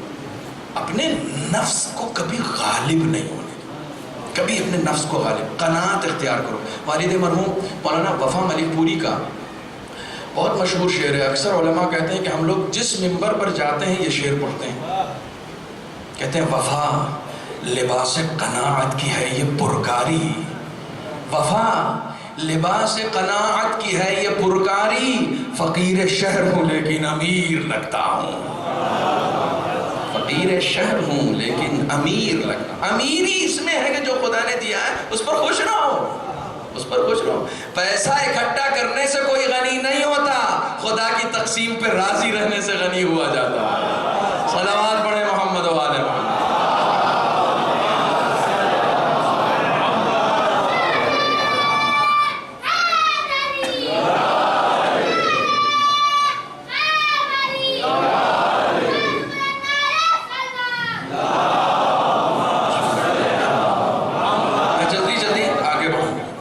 جتنا میں اپنے نفس کو ذلیل کروں گا نا اتنی عزت پاؤں گا، اتنی عزت پاؤں گا، اتنی مجھے عزت ملے گی۔ امام نے اس سے پوچھا کیا کرتا ہے؟ کہا نفس کی بات نہیں مانتا ہوں، میں نفس کو ہمیشہ اپنے زیر کر کے رکھتا ہوں. تو امام نے کہا بہت اچھی صفت ہے. اس کے بعد امام نے اپنے طریقے سے اسے دین دیا, دین بتایا. تو ظاہر سی بات ہے کہ ایک طرف اس کا نفس کہہ رہا تھا کہ نہیں دین قبول نہیں کرو, ایک طرف سے اس کا نفس یہ کہہ رہا تھا کہ دین قبول نہیں کرو. اس نے وہاں پر بھی نفس کی مخالفت کی, کہنے لگے آپ کی بات عقل میں اترتی ہے, میں عقل کی بات مانوں گا, نفس کی بات نہیں مانوں گا. امام کے ہاتھ پہ اس نے کلمہ پڑھ لیا. امام نے کہا جاؤ اب جا کے دعا کرو. اب جب باہر آیا دعا کر رہا, لو ختم, کوئی بارش, بادل بھی نہیں آ رہا ہے. میں نے کہا یہ کیا ہوا, یہ سارا معاملہ گڑبڑ ہو گیا. ابھی تک مسلمان نہیں ہوئے تھے تو چمتکار تھا, یہ مسلمانوں کے چمتکار لے کیوں لیا گیا؟ تو فوراً بھاگ کے آیا امام کے پاس, کہنے لگا یہ کیا ہو گیا, آپ نے کون سا دین دے دیا؟ جب دعا کی تب قبول ہو گئی, یہ آج کیا ہو گیا؟ کہا اب آخرت میں لینا, یہاں رہنے دے. خدا کسی کا رکھتا نہیں ہے, خدا کسی کا نہیں رکھتا ہے. خدا کی کوئی بھی نیک عمل کرتا ہے اس کی جزا اس کو دیتا ہے. یہاں دے رہا تو ایک نیک عمل کر رہا تھا, اپنے نفس کو اسیر کر رہا تھا, خدا نے اس کی جزا اسی دنیا میں دے دی تھی. کہ اب تو ایمان لے آیا نا, اب ابدیت جہاں ہے وہاں لینا. یہ دنیا ہے تھوڑا چھوڑ دو رہنے دے, یہاں نہیں ملے گا, یہاں نہیں ملے گا. سمجھ میں آ گئی اسے بات, سمجھ میں آ گئی. اس نفس کو جتنا زیادہ کنٹرول کریں گے, جہاد اکبر کہا گیا ہے, جہاد اکبر. میدان میں جہاد کرنا آسان ہے, اپنے نفس کے ساتھ جہاد کرنا بہت سخت ہے, بہت سخت ہے, واقعاً سخت ہے. اس کو باور کرائیں بار بار کہ سخت ہے. جب تک اس طرح کے پنشمنٹ کچھ نہیں لگائیں گے نا. ایک عارف تھے, ظاہراً آیت اللہ خنصاری ہی تھے یا کوئی اور تھے, نام مجھے یاد نہیں آ رہا ہے. انہوں نے بعض لوگوں کو یہ نصیحت دی تھی غصے والی, کہ بار بار کبھی بیوی پہ چلا رہا ہے, کبھی بچوں پہ چلا رہا ہے, جہاں جو بھی اس کے تحت نظارت آ رہے ہیں یا تحت ولایت آ رہے ہیں ان سب کے اوپر اپنا غصہ جتا. تو انہوں نے کہا کہ اس کا علاج آپ لوگ روزے کی نیت نہیں کیجیے, چھوٹی سی نیت کیجیے, نظر کیجیے کہ اب اگر کبھی میں نے اپنے بیٹے پر یا اپنی بیوی پر یا اپنے پڑوسی پر یا اپنے ماتحت لوگوں پر غصہ دکھایا تو 500 روپیہ دوں گا. انہوں نے کہا پیسے کی نیت کر لو, 500 روپیہ فقیر کو دوں گا. جیب سے 2-3 بار 500 نکلے گا نا, اپنے آپ غصہ ٹھنڈا ہو جائے گا, اپنے آپ غصہ ٹھنڈا ہو جائے گا. کیونکہ غصہ اسی 500 کا ہے نا, یہ نکال کے دو نا, تمہارا غصہ ابھی ہوا ہو جائے گا. یہ اسی پیسے کا تو غصہ ہے, ذرا سا ڈھیلا ہوگا. ہمارے یہاں ایک سے ایک لوگ ہیں, لوگ عمل کرتے ہیں تو بہت سارے لوگ مشکوک ہوتے ہیں, وہ شک ہوتا ہے. ایک صاحب وضو کر رہے تھے, میں نے دیکھا 36 مرتبہ منہ پہ پانی ڈالا. میں نے کہا بھائی صاحب کیا کر رہے ہیں, کیا چھلکا اڑکا اتار کے وضو کرنا ہے, کیا کرنا ہے؟ کہنے مولانا پتہ نہیں, یہ حکم ہے نا کہ پورے حصے میں پہنچنا چاہیے. میں نے کہا خمس نکالتے ہیں؟ کہا ہاں. میں نے کہا کبھی شک ہوا, کبھی شک ہوا کہ پتہ نہیں خمس نکالا کہ نہیں نکالا؟ نہیں مولانا. میں نے کہا جہاں جیب ڈھیلی ہوتی ہے نا وہاں شک نہیں ہوتا, جہاں پانی برباد کرنا ہوتا وہاں شک ہوتا, وہاں شک ہو رہا ہے. جہاں پیسے لگ رہے ہیں وہاں کوئی شک نہیں ہو رہا. زکوٰۃ ادا کیا نہیں, پتہ نہیں ادا کیا نہیں کیا, چلو پھر سے ادا کر دیتے ہیں. یہ کبھی نہیں ہوا کسی کے ساتھ, یہ کبھی نہیں ہوا. جہاں جیب سے خرچ ہو رہا ہے وہاں شک نہیں ہو رہا ہے, جہاں کچھ خرچ نہیں ہو رہا ہے, مسجد کا پانی خرچ ہو رہا ہے وہاں شک ہو رہا ہے, وہاں شک ہو رہا ہے. تو ان شکوک کا علاج ہے, شکوک کا علاج ہے کہ دیکھیں, غور کریں کہ کہاں پر واقع ہماری بیماری کیا ہے, کس طریقے سے. لیکن میں ایک بات بنا عرض کی چھوڑوں گا نہیں آج, چونکہ مجھے جب میں اس نفس کی تربیت کر لیتا ہوں تو پھر میرے اندر ایک شجاعت آ جاتی ہے. پھر میرے اندر کیا شجاعت آتی ہے؟ کل میں نے صرف ایک نقطہ اس کا آپ کے سامنے پیش کیا تھا کہ اپنی انا کو مار دیا, اپنی انا کو میں نے مار دیا. جب میں نے اپنی انا کو مار دیا تو پھر میں بہادر ہو جاتا ہوں, پھر مجھے ڈر نہیں لگتا کسی سے, پھر ہمیں کوئی ڈرا بھی نہیں سکتا, پھر ہمیں کوئی ڈرا بھی. اسلامی تربیت میں جب ڈھل کر کوئی جوان مجاہد بنتا ہے نا تو دنیا کے بڑے بڑے سپر پاور اسے نہیں ڈرا سکتے, نہیں ڈرا سکتے. آج اگر کسی ملک کو کوئی نہیں ڈرا پا رہا ہے تو اس کے پیچھے اسلامی تعلیمات ہیں, اس کے پیچھے اسلامی تعلیمات ہیں. تم کیا سمجھ, تم اس کو نہیں ڈرا سکتے ہو, اس کو اس کے سب سے قریب رہنے والا نفس نہیں زیر کر پایا, تم کہاں سے کر پاؤ گے؟ جسے اس کا نفس نہ زیر کر پایا ہو اسے تم کہاں سے زیر کر سکتے ہو؟ وہ انسان بہادر ہو جاتا ہے جو اپنے نفس، پھر اس کے اندر ایک صفت آتی ہے مردانگی. کربلا کی سب سے عظیم صفت ہے مردانگی. جتنے تھے امام حسین کے ساتھ عجیب و غریب مردانگی اس کے اندر ان کے اندر پائی جاتی ہے. یہ سارے لوگ، میں آپ کو بتاؤں، میں آپ کی خدمت میں عرض کروں دوستو، بہت غور سے سننا. حر کی معرفت کا معیار اور عمر سعد کی معرفت کا معیار برابر تھا.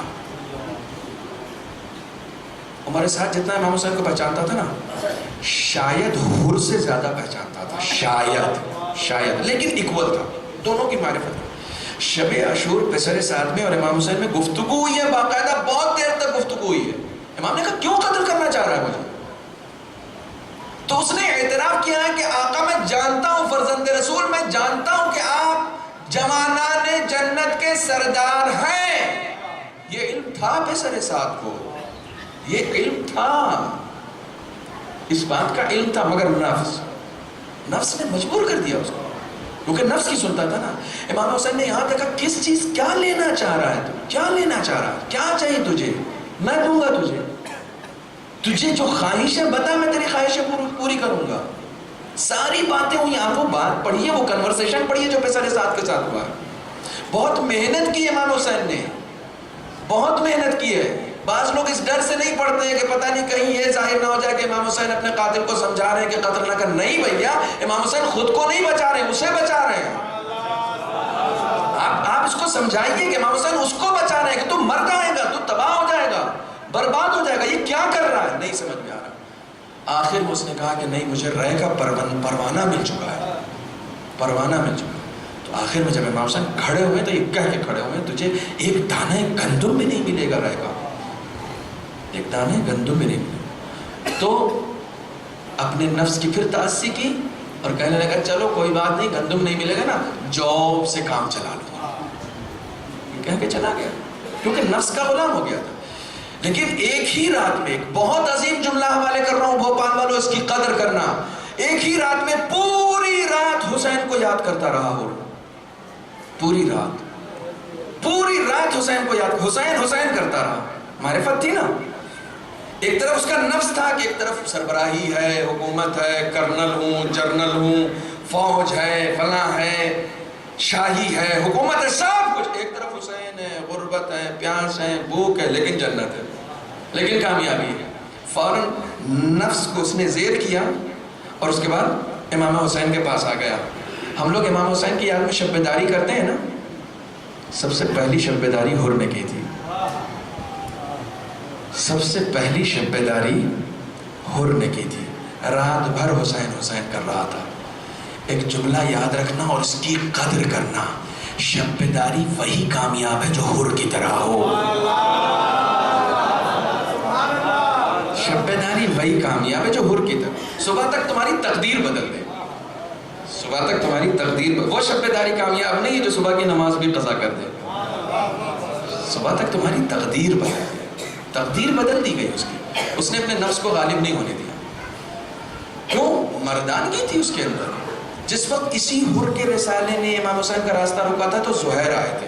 زہیر نے آگے کہا تھا کہ مولا اس کی فوج اتنی نہیں ہے کہ ہم پر غالب آ جائے، ابھی کام تمام ہو جائے گا، آقا اجازت دیجیے. زہیر بہت جلالی تھے.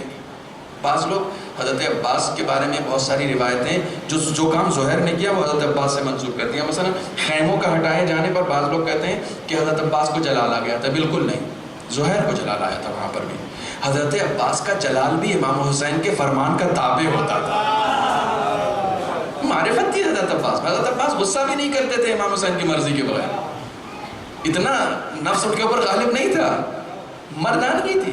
زہیر کو جلال آ گیا تھا تو زہیر کو رکوایا تھا حضرت عباس کا، اس کو روکو. آگے امام حسین سے کہا یہ حر کا لشکر اتنا نہیں ہے کہ یہاں پر غالب آ جائے، اجازت دیجیے. امام نے کہا ہم ابتدا نہیں کرتے، ہم جنگ کی ابتدا کبھی نہیں کرتے. ابھی وہ جنگ نہیں کر رہا، اس نے روکا ہے راستہ. چلو، مردانگی ہے، مردانگی سب کے سب جمع مرد ہے. کربلا کی خاص صفت ہے، کربلا کی خاص صفت. مردانگی دوسرے کو زیر کرنا نہیں ہوتا، اپنے نفس کو زیر کرنا ہوتا ہے، اپنے نفس کو زیر کرنا ہوتا ہے. اب آپ کہیں گے کہ میں کربلا کی داستانیں سنا رہا ہوں، بڑے بڑے لوگوں کی سنا رہا ہوں. کئی مرتبہ یہ جو ہمارے علاقوں میں غنڈے ٹائپ کے لوگ ہوتے ہیں نا، ان کے اندر بھی بڑی مردانگی پائی جاتی ہے، بہت مردانگی پائی جاتی ہے بعض لوگوں کے اندر. دوسروں کے اوپر ظلم کرنا تو بے غیرتی ہے، نامردی ہے. دیکھیے تہران میں ایک شخص تھا، اس کا نام تھا طیب. مجھے نہیں معلوم آپ نے اس کی داستان سنی ہے یا نہیں سنی.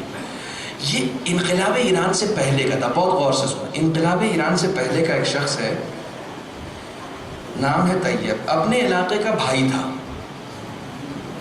ہر علاقے میں ہوتے ہیں نا بھائی لوگ، یہ اپنے علاقے کا بھائی تھا. لیکن 2-3 خصلتیں تھیں اس کے اندر، 2-3 خصلتیں تھیں. پہلی خصلت سادات کا احترام، دوسری خصلت اہل بیت سے محبت، تیسری خصلت امام حسین کی مجلس سے عشق. 2-3 خصلتیں تھیں. چوتھی خصلت تھی جو کہہ دیا اس سے کبھی پھرتا نہیں تھا، اس سے کبھی پلٹتا نہیں. یہی مردانگی ہے. مردانگی یہی مردانگی ہے. جلوس لے کر جا رہا تھا عاشور کے دن. اس کی اپنی انجمن تھی. انقلاب ایران سے پہلے بنا. جلوس لے کر جا رہا تھا تو علاقے کے ایس پی یا ڈی ایس پی کو معلوم ہو گیا کہ صاحب وہ جلوس لے کر جا رہا ہے، تو اس نے جلوس روک دیا. تو کسی نے آ کے کہہ دیا کہ یہ طیب کا جلوس ہے، اس کی انجمن ہے. تو ایس پی چھوڑ کے چلا گیا تھا. اتنا خوف تھا اس کا، اتنا دبدبا تھا. جب کوئی ایسی حکومتیں ہوتی ہیں تو پھر ایسے لوگوں کا دبدبا بھی ہوتا ہے. تو وہ چھوڑ کے چلا گیا تھا کہ یہ مار سکتا ہے. اثر و رسوخ تھا اس کا. لیکن جس وقت امام خمینی نے نعرہ بلند کیا نا قم سے، سنو ضروری نہیں ہے کہ تمہارا حال کیا ہے، اس میں خوش رہو، ضروری یہ ہے کہ تمہارا انجام کیا ہے. اپنے انجام کی فکر کرو. ممکن ہے تمہارا حال بہت اچھا ہو، تمہارا پریزنٹ بہت اچھا ہو، لیکن تمہارا انجام خراب ہو جائے. ممکن ہے تمہارا پریزنٹ بہت خراب ہو لیکن انجام اچھا ہو. انجام جس کا اچھا ہوتا ہے خوش قسمت وہ لوگ ہوتے ہیں. یا انجام کی فکر انسان کرے. انجام پریزنٹ میں وہ کیا ہے اس سے کوئی فرق نہیں. امام خمینی نے جیسے ہی قم سے انقلاب کا نعرہ بلند کیا ہے، ویسے ہی تہران میں بڑے بڑے لوگ تھے، کسی نے جلوس نہیں نکالا. سب سے پہلا جلوس اسی طیب نے نکالا، جسے لوگ کہتے تھے کہ یہ علاقے کا بھائی ہے، پڑھا لکھا آدمی نہیں ہے، غنڈہ گردی کرتا ہے. اس نے سب سے پہلا جلوس نکالا امام خمینی کے سپورٹ میں. تہران کی پولیس نے پکڑ کے اندر کر دیا. بڑے بڑے لوگ آئے اس کے پاس، کہنے لگے تم کون؟ یہ مولویوں سے کیا مطلب تم کو؟ تم کہاں سے سپورٹ میں آ گئے؟ کہنے لگا کہ ایک تو وہ سید ہے، دوسرے عالم دین ہے، اور میں اپنے مرجع کی بات سے پھرتا نہیں ہوں. مردانگی سے کہتے ہیں، مردانگی سے. مرجع کو گالی دینا مردانگی نہیں ہے، مرجع کی تقلید کرنا مردانگی ہے. اللہم صلی علی تقلید کرنا مردانگی.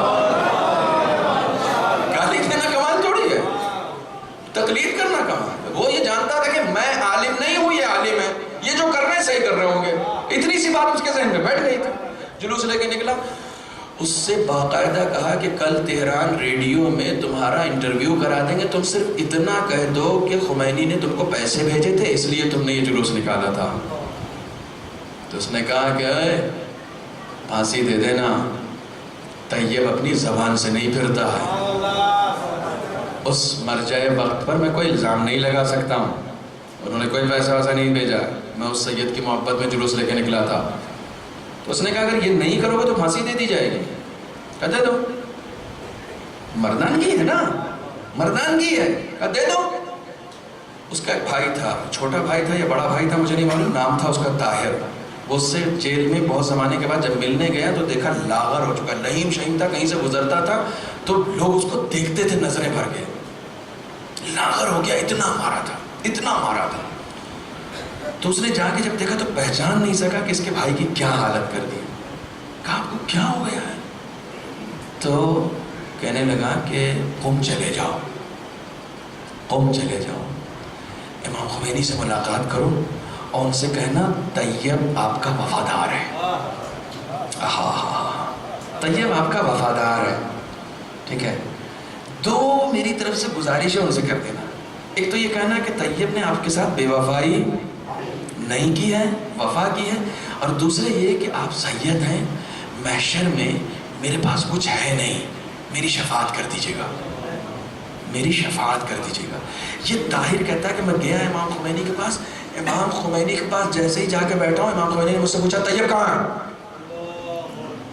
کبھی ملے نہیں ہیں، کبھی ملاقات نہیں ہوئی ہے. امام خمینی کا طیب کہاں ہے؟ کہا آقا قید خانے میں اریسٹ ہو گیا. تو امام خمینی نے سر جھکا لیا. کہا آقا دو پیغام کہلوایا. کہا کیا؟ کہا کہلوایا کہ امام خمینی سے کہنا کہ میں نے ان کے ساتھ غداری نہیں کی ہے، وفاداری کی ہے. امام خمینی کو میں جانتا ہوں. کہا دوسرا پیغام کیا کہلوایا؟ کہا دوسرا پیغام یہ کہلوایا ہے کہ آپ سے کہا ہے کہ آپ شفاعت کر دیجیے گا. حیران مت ہوئیے، ماں باپ تک شفاعت کریں گے، ماں باپ تک شفاعت کریں گے. آپ سے کہا کہ آپ شفاعت کر دیجیے گا. امام خمینی کا جملہ محفوظ ہے. امام خمینی نے کہا اسے شفاعت کی ضرورت نہیں ہے، وہ کامیاب انسان. اللہ اکبر، اللہ اکبر. انسان اپنے انجام کو کہاں تک پہنچا سکتا ہے، اس کا پریزنٹ کیا ہے اس سے کوئی مطلب نہیں. وہ کس جگہ، وہب قلبی 1 مہینے پہلے تک عیسائی تھا، لیکن انجام حسین کے ساتھ کیا ہوا؟ پوری زندگی مت دیکھو، انجام دیکھو کہاں جا رہا ہے. کیوں؟ مردانگی ہے، مردانگی ہے، مردانگی ہے. آخر میں یہ ہوا کہ اس کو پھانسی دے دی گئی. پھانسی انقلاب ایران کے پہلے شہیدوں میں ہے یہ. پھانسی دے دی گئی.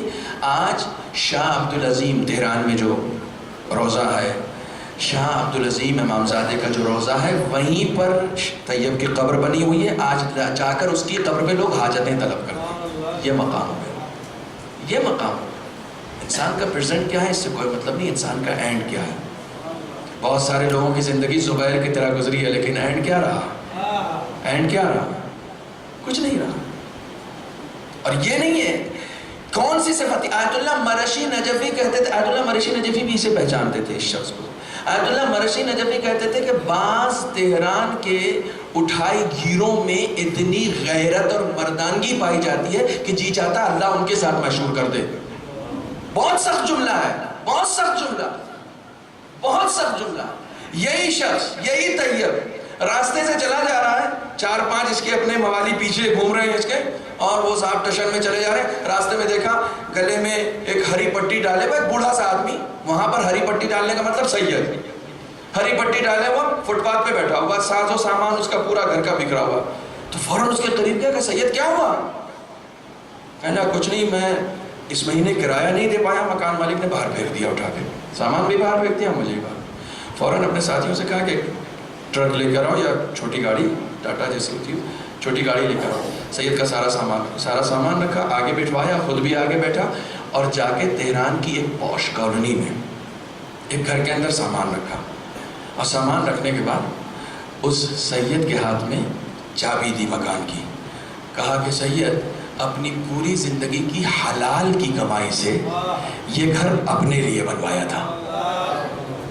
پوری زندگی کی حلال کی کمائی سے یہ گھر اپنے لیے بنوایا تھا کہ میں اس گھر میں رہوں گا، لیکن ایک فرزند زہرا بے گھر رہے اور میں گھر میں رہوں، یہ میرا ضمیر گوارا نہیں کرتا.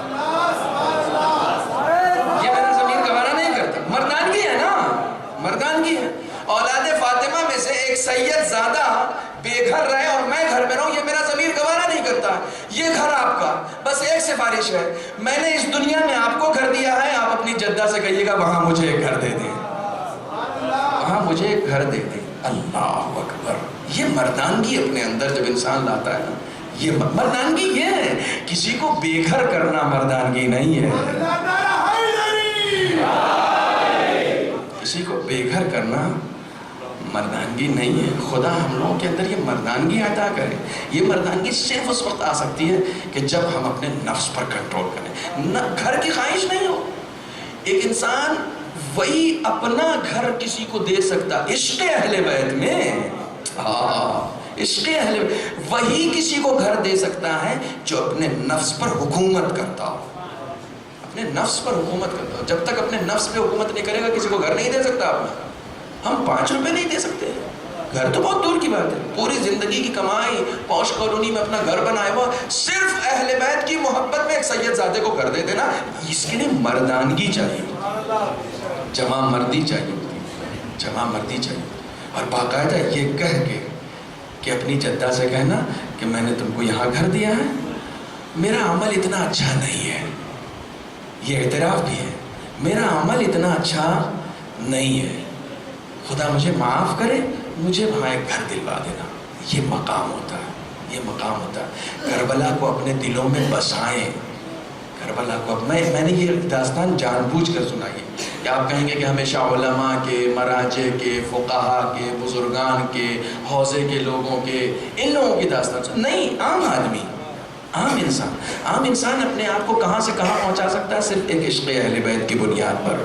یہ عشق جب سچا ہوتا ہے، اور اس سچے عشق میں جب انسان اپنے نفس پر کنٹرول کر لیتا ہے تو اپنی زندگی کے سفر کو کامیاب بنا سکتا ہے، کامیاب بنا سکتا ہے۔ امام گزر رہے ہیں، کربلا پہنچنے والے ہیں، اور راستے میں وہب قلبی، کون ہو تم؟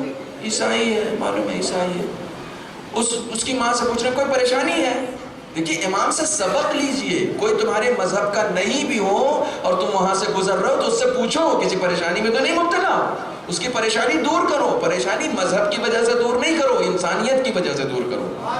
یہ مردانگی ہے، یہ مردانگی۔ کوئی پریشانی ہے؟ کہا نہیں آقا کوئی پریشانی تو نہیں ہے، بس پانی کی ایک پریشانی ہے، بس ایک پانی کی پریشانی۔ اب وہ پانی امام نے ایک جگہ سے پتھر اٹھایا اور پانی بہترین میٹھا اور ٹھنڈا پانی وہاں سے نکلا، بہت خوش ہو گئی۔ جیسے ہی بہب واپس آیا تو اس نے جیسے پانی دیکھا، تو پانی کی تلاش میں تو وہاں بہت پریشان تھے وہ لوگ، جیسے ہی پانی دیکھا فوراً کہا ارے یہ پانی کہاں سے آ گیا؟ کہا ارے کوئی سید بزرگوار آیا تھا، وہ کربلا کی طرف جا رہا ہے، مدینے سے آیا ہے۔ تو پورا قیافہ اس نے بتایا، ماں نے بتایا بیٹے کچھ نہیں ہے، نہ جانتا ہے نہ پہچانتا ہے، نہ ماں پہچانتی، کچھ نہیں، کوئی معرفت نہیں ہے، کوئی معرفت نہیں ہے، صرف کرم حسین کا۔ حسین کے کرم نے ایسی محبت ڈال دی، کہا کہ بیٹا تجھے بلایا بھی ہے، تجھے بلایا بھی ہے۔ تو اب اتنی غیرت اور مردانگی تھی کہ اگر کوئی پانی دینے کا بھی احسان کرے اور وہ بلائے تو اس کے پاس جاؤ، اتنی مردانگی تھی نا اس کے اندر، اتنی غیرت تھی اس کے اندر۔ وہ گیا کربلا پہنچا، ایک دن پہلے ایمان لایا، مسلمان ہوا، کلمہ پڑھا، کہاں پہنچ گیا کہ جس وقت جنگ کرنے کے لیے گیا ہے، اللہ اکبر، ماں کا عرفان دیکھیے، بیٹے کا عرفان دیکھیے، بیوی کا عرفان دیکھیے۔ کربلا میں پہلی خاتون جو شہید ہوئی ہے وہ وہب قلبی کی بیوی ہے، وہب قلبی کی زوجہ، ایک ہی خاتون شہید ہوئی ہے کربلا، وہ وہب قلبی کی زوجہ ہے۔ وہب قلبی کا سر کاٹ کے خیمے کی طرف پھینک دیا، اور اس خیمے میں سر ڈال دیا جس خیمے میں اس کی ماں رہتی تھی۔ ماں ہاتھوں میں سر اٹھاتی ہے، دیکھتی بیٹے کا، تصور کریں آپ کتنا مشکل ہے کہ کسی ماں کے ہاتھ میں اس کے بیٹے کا سر کاٹ کے دے دیا جائے، مگر اللہ اکبر کون سی جمع مردی اس کی ماں کے اندر پائی جاتی ہے، سر اٹھا کے ظالموں کی طرف پھینک دیا۔ راہ خدا میں ہم جو دے دیتے ہیں اسے واپس نہیں لیتے ہیں، جو ہم دے دیتے ہیں اسے واپس نہیں لیتے ہیں۔ ہم نے دے دیا اپنا بیٹا، راہ خدا میں اپنا بیٹا دے دیا۔ یہی جمع مردی اور مردانگی تھی جو یزیدیوں میں نہیں پائی جاتی تھی، خیمے جل رہے ہیں، اور حمید ابن مسلم کہتا ہے میں نے دیکھا ہے ایک 4 سال کی بچی ہے، اس کے دامن میں آگ لگ گئی، اس کے دامن میں آگ لگ گئی۔ حمید کہتا ہے میں دوڑا اس کی طرف، دوڑا کہ اس کے دامن کی آگ بجھا سکوں۔ اب وہ بچی جیسے مجھے آتا ہوا دیکھتی ہے اور دور مجھ سے چلی جاتی ہے، اور مجھ سے دور ہوتی چلی۔ حمید کہتا ہے میں اس کا پیچھا کر رہا ہوں، وہ بچی مجھ سے بھاگی جا رہی ہے، یہاں تک کہ میں اس کے قریب گیا، میں نے اسے روکا، اس کے دامن کی آگ بجھائی۔ میں نے کہا کہ آپ کے دامن میں آگ لگی ہوئی تھی، میں آپ کے دامن کی آگ بجھانے کے لیے آ رہا تھا، تو آپ مجھ سے فرار کیوں کر رہی تھی؟ تو بچی کہنے لگی بابا کے قتل کے بعد جو بھی آیا ہے یا تماچے مارنے آیا ہے یا گوشوارے چھیننے آیا ہے، ابھی تک کوئی ایسا نہیں آیا تھا جو میرے دامن سے آگ بجھائے۔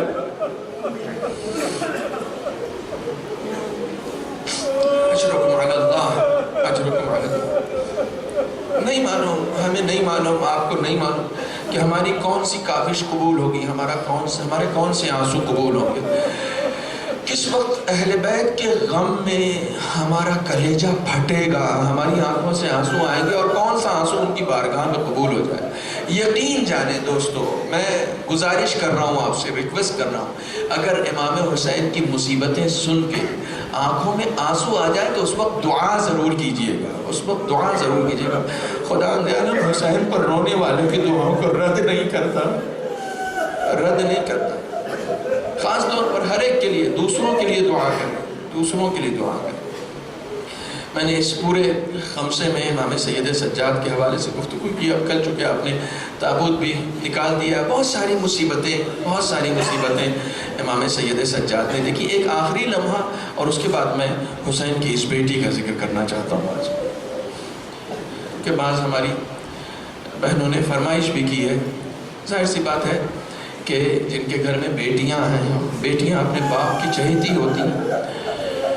امام سید سجاد کا جب آخری وقت تھا، آپ کو زہر دے دیا گیا تھا، تو اس وقت ایک وصیت کا جس کا میں ذکر نہیں کر پایا، امام بستر پر تھے، تو امام نے کہا کہ مجھے زمین پر لٹا دو۔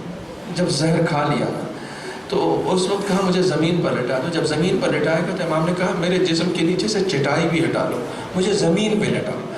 تو بیٹوں نے پوچھا کہ آقا کیوں زمین پر، کیوں آخر بابا کیوں زمین پر؟ کہا میرے سامنے میرے بابا کا گرم ریتی پر لاشا رکھا ہوا نظر، اللہ بہت سخت مرحلہ ہے دوستو۔ امام حسین کے مسائل پر رونے کے لیے مسائل پڑھنا ضروری نہیں ہوتا، ان مصیبتوں کی منظر کشی نے یاد کر کے انسان تڑپنے لگتا ہے۔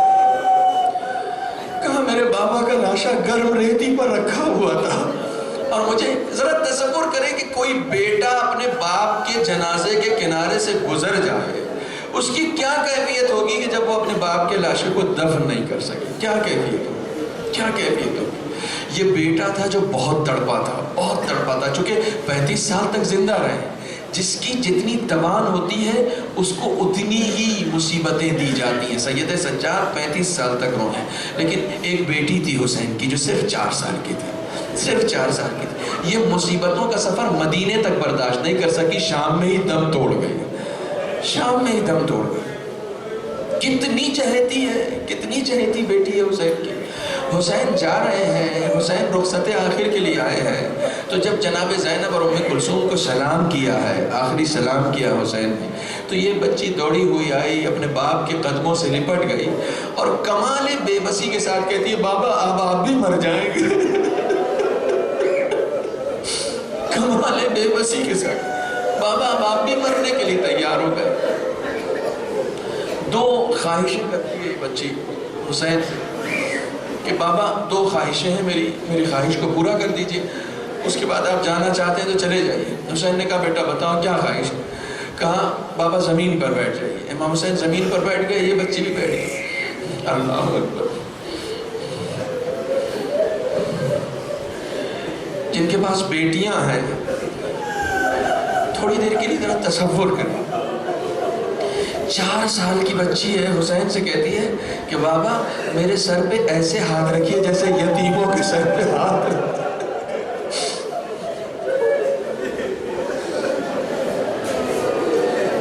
ایسے یتیموں کے سر پہ ہاتھ رکھا۔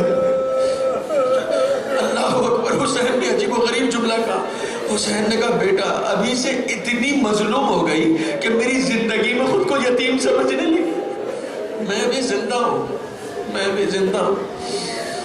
حسین نے سر پہ ہاتھ رکھا اور اس کے بعد کہتی ہے بابا تھوڑی دیر کے لیے زمین پر لیٹ جائیں، مجھے معلوم ہے جب آپ جائیں گے تو پھر مجھے آپ کا سینہ نصیب نہیں ہوگا، بابا آخری بار مجھے اپنے سینے پر لٹا لیجئے، مجھے اپنے سینے پر سلا دیجئے۔ اللہ اکبر۔ حسین زمین پر لیٹ جاتے ہیں، تھوڑی دیر کے لیے یہ بچی آتی ہے اپنے باپ کے سینے پہ سو جاتی ہے، نہ جانے کیسا سکون اسے ملتا ہے، نہ جانے کیسا آرام اس بچی کو ملتا ہے کہ اپنے باپ کے سینے پر سو جاتی ہے۔ لیکن پھر حسین کے بعد جس نے حسین کے بچوں کی ذمہ داری لی تھی، زینب آتی ہے، زینب آ کر سینے سے اٹھاتی ہیں اور اس بچی سے کہتی ہے بیٹا پریشان نہ ہونا، اگر بابا کا سینہ نہیں ملے گا نا تو پھوپھی کا سینہ تیرے لیے ہمیشہ حاضر، پھوپھی کا سینہ تیرے لیے ہمیشہ اپنی پھوپھی کے سینے پر سونا، اپنی پھوپھی کے سینے پر سونا۔ میں صرف ایک منظر اور نقل کرتا ہوں، اس کے بعد اہتمام سے دعا آپ تمام حضرات سے۔ آپ جانتے ہیں کہ جب یہ سفر کربلا کے بعد شروع ہوا ہے تو بیویوں کو کجاووں پر نہیں بٹھایا گیا تھا، سب کو اونٹ کی ننگی پیٹھ پر بٹھایا گیا تھا، اور سید سجاد چونکہ بیمار تھے تو سید سجاد کو اونٹ کی پیٹھ سے باندھ دیا گیا تھا تاکہ اونٹ سے زمین پر نہ آئے۔ اجرکم علی اللہ، میرے اندر پڑھنے کی زیادہ توان نہیں ہے لیکن جہاں تک ہو سکے سید سجاد کو باندھ دیا گیا تھا۔ شمر نے ایک بات کی ضد کر لی تھی، حسین کی 4 سالہ بچی تھی، زینب یہ چاہتی تھی اس بچی کو اپنے ساتھ اونٹ پر بٹھائے، چھوٹی بچی ہے نا، اونٹ پر نہیں بیٹھ سکتے، اونٹ پر۔ یہ بچی جب مدینے سے آئی تھی تو جن اونٹوں پر محمل ہوتے تھے ان اونٹ پہ اکیلے نہیں بیٹھ پاتی ہے، بے کجاوا اور بے محمل کے اونٹ پر کہاں سے بیٹھ پائے؟ جناب زینب نے کہا کہ یہ بچی بہت چھوٹی ہے، اس بچے کو تنہا نہ بٹھاؤ، لیکن شمر اس بات کی ضد کر بیٹھا تھا کہ نہیں، اس بچی کو اکیلے اونٹ پر بٹھائیں۔ اکیلے تنہا اونٹ پر بٹھایا گیا۔ آپ کو معلوم ہے کہ ساری بیویاں اونٹ پر گئی لیکن اس بچی کو کسی کے ساتھ نہیں دیا، کسی بیوی کے ساتھ نہیں کیا، بلکہ اونٹ پر بٹھا دیا گیا۔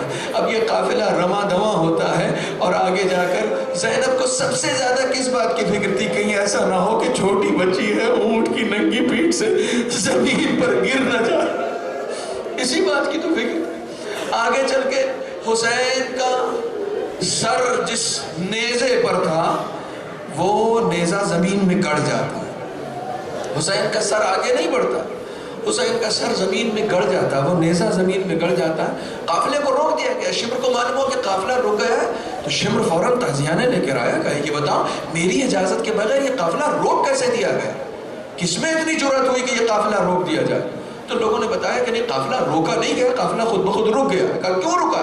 کہا حسین کا سر آگے نہیں بڑھ رہا، حسین کا سر زمین میں آ گیا، حسین کا سر آگے نہیں بڑھ۔ اللہ اکبر۔ اب میں یہیں پر آپ کو لانا چاہتا تھا کہ مصائب کے پہلو میں بھی آپ کی خدمت میں ایک بات عرض کر دوں۔ شمر کہتا نہیں، یہ قافلہ کیسے نہیں آگے بڑھے گا، ابھی دیکھو میں اس قافلے کو آگے بڑھاتا ہوں۔ لوگ اس فکر میں تھے کہ شاید جہاں پر حسین کا سر رکا ہے شمر آئے گا اور لوگوں سے کہے گا اس سر کو یہاں سے ہٹاؤ، اس نیزے کو زمین سے اکھاڑو، سب لوگ ملو اور مل کر اکھاڑو تاکہ سفر آگے بڑھ سکے۔ نہیں، شمر کو بھی حسین کی معرفت تھی، شمر جانتا تھا کہ اگر یہ سر رکا ہے، حسین رکے ہیں تو کوئی نہ کوئی سبب ہے۔ شمر اس سر کی طرف نہیں گیا بلکہ کوڑا ہاتھ میں لیتا ہے، تازیانہ ہاتھ میں لیتا ہے، سید سجاد کی کمر پر تازیانہ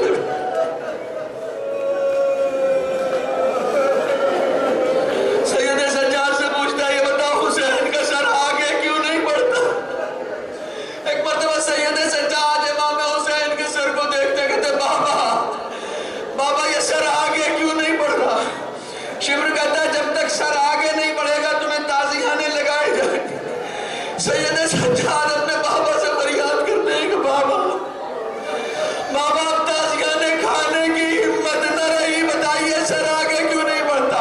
کٹے ہوئے سر سے آواز آتی سید سجاد میری بیٹی اونٹ سے گر گئی۔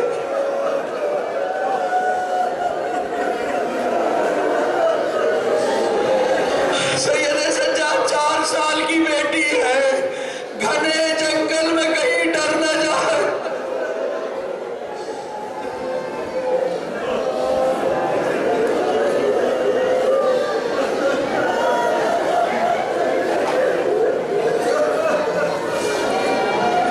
اللہ لعنت اللہ